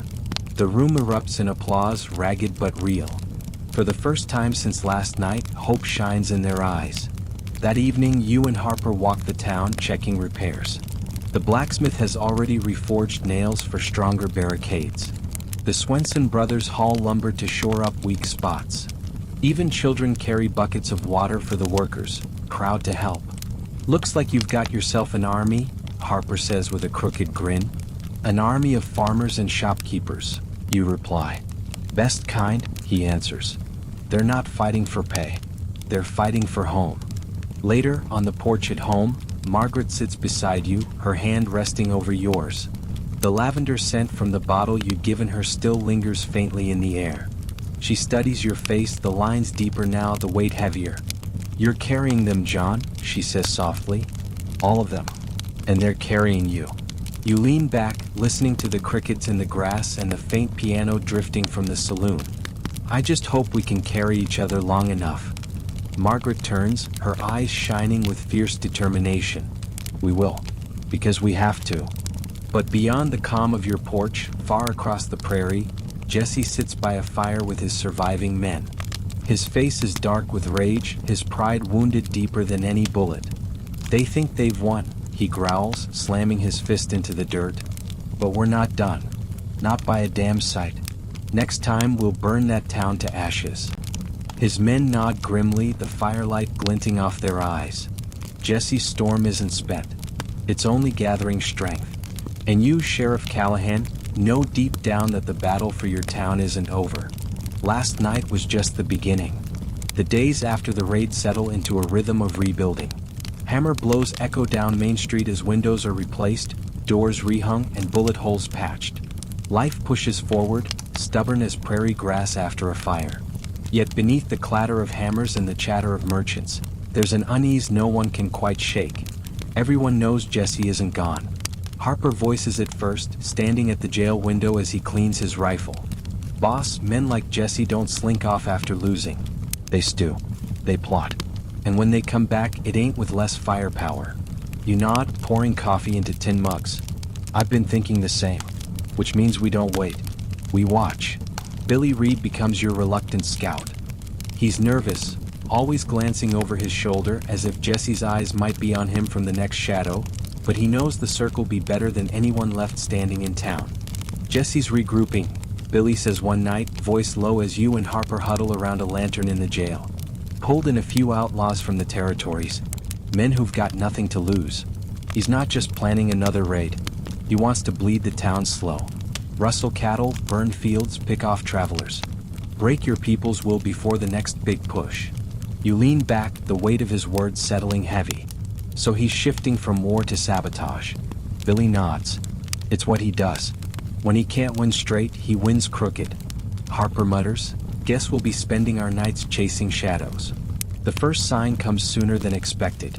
A wagon bound for the next county is found abandoned 3 miles out, its goods stolen, the driver beaten and left tied to a fence post.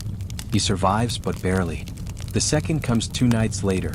Cattle from the Johnson farm scattered and driven off, leaving tracks heading west. The third is darker. Smoke rises from a homestead on the outskirts at dawn, the family driven out but alive, their house burned to ash. Each strike chips away at the town's fragile confidence. Fear grows. Rumors spread that Jesse has spies inside the town, feeding him information. The saloon fills with whispered accusations, merchants glaring at neighbors, churchgoers praying louder than before. You and Harper set patrols, riding out at dusk and again at dawn. Some nights are quiet, just coyotes yipping in the distance and the endless rustle of the prairie wind. Other nights bring shadows flitting across the horizon, too far to shoot, too quick to chase. The Circle B is always just out of reach, like wolves circling a herd. One night, returning from patrol, Harper cracks a grin despite the tension. Well, at least the coyotes respect us. They howl before they strike. Jesse could learn some manners. You laugh, tired but grateful for the levity. Maybe I'll ask him to submit a complaint in writing next time. Then comes the telegram. Morris, the telegraph operator, runs to the jail waving the slip of paper. Sheriff. Message from Abilene. The words are brief but chilling. Jesse recruiting guns and saloons here. Promises gold and land. Dozens signing on. Expect movement soon. Harper whistles low. Dozens? That's not just a raid. That's an army. You fold the telegram, slipping it into your pocket. Then we prepare like one's coming. At the next town meeting, you tell the people the truth. Jesse isn't finished. He's gathering men, promising them what isn't his to give. He'll strike again, harder than before. If we want to survive, we need eyes on every road, rifles on every porch, and trust in each other. A murmur ripples through the crowd, fear sharpening into resolve. The Swenson brothers volunteer to scout north. The blacksmith offers to make iron spikes to scatter on the roads. Even Betsy from the saloon stands up. You need lookouts in town? I can keep an eye from the upstairs windows. Drunks talk more than they should. The unity heartens you, but you also see the cost. These are ordinary people, forced into vigilance, forced to live like soldiers. Jesse's true weapon isn't just his gun. It's the fear he plants in every heart. That night, as you patrol the quiet streets, Margaret waits on the porch when you return. She holds out a lantern, its glow soft on her face. You can't keep watch forever, she says gently. Even sheriffs need rest. You sink into the porch chair, bone-weary. Rest is hard when Jesse's out there, planning his next move. Margaret studies you for a moment, then smiles faintly. You know what separates you from him, John? He rules through fear. You lead through trust. That's why the town follows you. Don't forget that. Her words warm you more than coffee ever could. But even as you sit together, the lantern casting a circle of fragile peace, far out on the prairie, Jesse and his men gather around another fire. The outlaws laugh too loudly, boast too much, their bravado fueled by whiskey and Jesse's promises. Jesse doesn't laugh. He sharpens his knife slowly, the firelight dancing on the blade. Callahan thinks he's clever, he says softly, almost to himself. Let him watch his town crumble piece by piece. By the time I ride again, there won't be much left to save. The laughter dies, the men sobered by the cold certainty in his voice. The storm hasn't broken yet, but it's coming. And you, Sheriff Callahan, know it will take more than courage to survive it. The air in town feels heavy, like the stillness before a thunderstorm. Everyone senses Jesse's next move, though no one knows when it will come. Men carry rifles even to the outhouse. Women keep lanterns burning later into the night, and the children whisper Jesse's name like he's a bogeyman. Fear has become a neighbor no one can shake. You and Harper double patrols, assigning watch at every road and corner. The Swenson brothers guard the North Trail, Jack Weber keeps the livery locked tight, and Betsy perches upstairs at the saloon, reporting everything she hears. The town has turned into a fortress of eyes and ears. But no fortress is stronger than the trust that binds it. And trust you're about to learn can crack. It begins with the bank. One morning, the manager, Mr. Harlow, bursts into your office pale as chalk. "Sheriff, the vault's been opened. Half the funds are gone." You stare at him, stunned. "Robbed?" He shakes his head, trembling. "Not forced. Opened with a key." Harper mutters a curse. "Inside job." The timing couldn't be worse. Those funds were meant to pay for ammunition, supplies, wages for your deputies. Without them, the town is vulnerable. You investigate quietly, tracing footprints, questioning staff. The evidence points in one direction, though your gut resists it. Frank, the town clerk. The nervous, ink-stained man who handled all the sheriff's records, the one who'd shown you around your office on the first day. You find Frank in his usual place, hunched over papers in the corner of the general store. He startles when you approach, knocking over an ink bottle. "Sheriff, didn't hear you come in. Where were you last night?" you ask. He stammers, eyes darting. At home. Writing reports." "Why?" Harper cuts in, voice sharp. "Funny. Because your boots match tracks outside the bank." Frank blanches. His lips tremble as he tries to speak, but no sound comes. Finally, he whispers, "I didn't mean for it to go this far." Your stomach knots. "You've been talking to Jesse." He nods miserably, tears welling. "He said if I gave him information, little things, he'd leave me alone. Said I'd be safe. But then he wanted more. The vault key. I thought he wouldn't actually take it." Harper grabs him by the collar, fury in his eyes. "You fool. You nearly doomed the whole town." "Stop," you order, though anger burns in your chest. Frank's betrayal is his own. But Jesse's hand is behind it. Word spreads quickly, as it always does.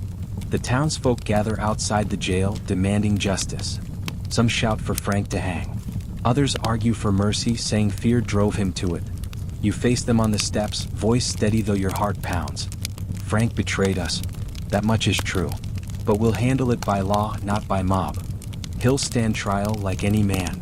A murmur runs through the crowd, some angry, some relieved. For a moment, you wonder if your insistence on law over vengeance will weaken your authority. But then Margaret's voice rings out from the back. "If we abandon law now, Jesse wins without firing a shot." Her words settle the crowd. Grudgingly, they disperse, though glares linger on Frank as he's locked in a cell. That night, Harper slams his fist on your desk. "Damn it, boss, how many more of these tests can this town take? Jesse's breaking us from the inside now." You sip cold coffee, exhaustion dragging at your bones. "Then we don't let him. Frank will stand trial. We'll make it clear this town doesn't bend to fear. Not from Jesse. Not from anyone." Harper mutters, "Better hope folks believe that." The trial comes quickly, held in the church to fit the crowd. Frank sits pale and trembling before the townsfolk, confessing everything. How Jesse bribed him with promises of safety, how he thought handing over small scraps of information wouldn't matter, how fear made him weak. The people listen, their faces a mix of anger and pity. When it's done, the jury, 12 townsfolk chosen by lot, deliberates for less than an hour. "Guilty of aiding outlaws," the foreman declares. Sentence: 1 year in the county jail, to be served once the marshal collects him. The verdict surprises some, angers others. No hanging, no exile. Just time. It's mercy and law in equal measure. You stand, letting your voice carry. This is who we are. We don't hand justice to outlaws or mobs. We claim it for ourselves. That's what sets us apart from Jesse. The townsfolk nod, some reluctantly, but they understand. A line has been drawn. Fear won't govern here. That night, back at home, Margaret sets supper before you. She watches your face as you eat, reading the exhaustion in your silence. Finally, she says softly, "Every time you hold this town to the law, you make it stronger." You look at her, the lantern glow warm on her face. Stronger or a bigger target? She smiles faintly. Maybe both. But strength is what Jesse fears most. Far out on the prairie, Jesse sits by a fire again, laughing darkly when his scouts report Frank's capture. "Let him cling to their law," he sneers. When I ride back, there won't be enough left of their town to hold a trial. His men cheer. But behind his smile, Jesse's eyes burn with frustration. The sheriff had turned betrayal into unity. Next time he would have to strike harder. And next time is coming soon. For the first time in weeks, the prairie is quiet. No riders on the horizon, no smoke from distant homesteads, no whisper of hooves in the night. Just silence. Too much silence. You wake before dawn, the badge on the bedside table catching the pale light. Margaret stirs, murmuring, "Stay with me today." Her voice is soft, hopeful. You kiss her forehead. "I'll try." But both of you know that try is all you can promise. The town moves through its morning routine with forced normalcy. The blacksmith hammers iron with extra vigor, children race along the boardwalk, and Miss Lawrence rings her school bell with a smile just a little too wide. Everyone is pretending things are fine. Everyone is waiting. Harper sits on the jail porch, boots propped, whittling a piece of wood. When you approach, he grins. "Well, boss, either Jesse finally found honest work, or he's fattening us up before the slaughter." "Comforting thought," you reply dryly, settling beside him. "Hey," Harper says with mock cheer, "if it's the end of the world, at least the biscuits are still warm." He holds up a paper sack. "Mrs. Henderson dropped these off. Said she'd rather see us die with full stomachs than empty ones." You laugh despite yourself taking one. It's burned on one side and doughy in the middle, but it tastes like courage. That afternoon you call a meeting in the saloon, not for planning but for gathering. The townsfolk need more than rifles and barricades. They need each other. Chairs scrape, mugs clink, and nervous voices fill the smoky air. You raise a glass. We've been tested. Robbery, fire, betrayal, and we're still here. Whatever Jesse throws next, we'll face it the same way, together. Cheers erupt, ragged but genuine. Even Betsy joins in, slapping the table. "To hell with Jesse," she shouts, earning laughter and claps. Old Thomas follows with a joke. "If Jesse tries again, I'll shave his mustache off," while Harper distracts him with bad singing. Harper feigns offense. "My singing's what won me 3 wives and lost me 4. The room bursts with laughter, the fear loosening its grip for the first time in days. Afterward, you walk the quiet street with Harper, lanterns glowing warm in the windows. He sobers, saying quietly, "You gave him what they needed tonight. Not orders. Hope." You nod. "Hope's all we've got left." Harper spits in the dust. "Well, that and a few rusty rifles. But hey, hope sounds prettier." Later, at home, Margaret waits with supper. She watches you eat in silence, then asks, "What happens if Jesse doesn't come?" You pause, fork halfway to your mouth. "Then we keep living, keep building, keep watching the horizon." Her eyes soften. "And what if he does?" You set the fork down, meeting her gaze. "Then we fight. But we fight knowing what we're protecting." Margaret reaches across the table, her hand warm over yours. "Then promise me one thing, John. Promise me that no matter what happens, you'll remember this. Our home, our family. That's what matters. Not the badge. Not the gun. Us." You squeeze her hand, the weight of the moment heavy in your chest. "I promise." That night, you patrol the streets alone.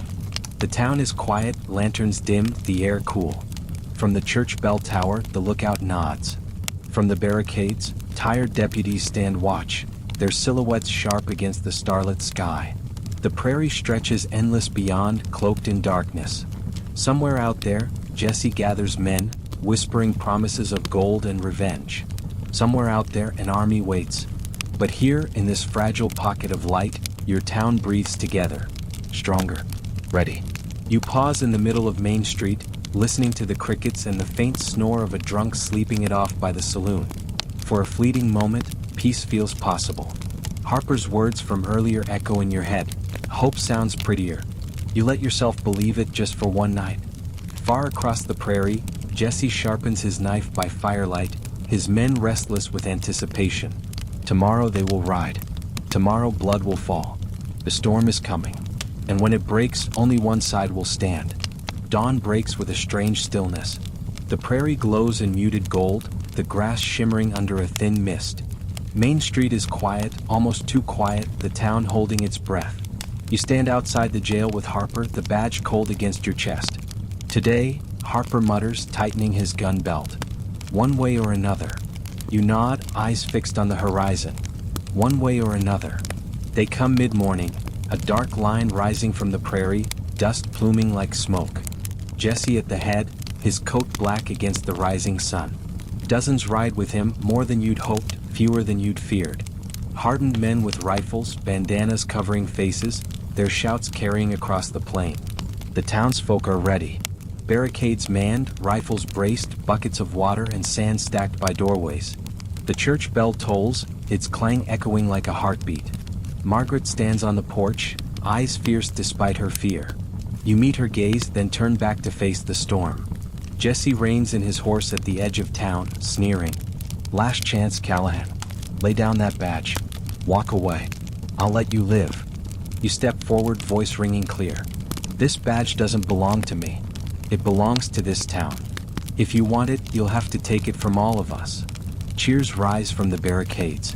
Jesse's sneer hardens into rage. He raises his hand. Burn it down. The charge crashes like thunder. Gunfire splits the air, bullets splinter wood, smoke thickens. Horses scream, men shout. The barricades shudder but hold. Your rifle bucks against your shoulder, each shot aimed true. A rider falls, another reels back. Harper fights at your side, calm as ever, muttering between blasts. Guess this is better than tax collection. Laughter, strained and raw, bursts from the defenders even as the chaos rages. Humor in the jaws of death. The circle B surges again. Jesse himself rides at the front this time, revolver flashing. He crashes through the barricade, scattering townsfolk. You meet him in the middle of Main Street, the two of you locking eyes. For a moment, time slows.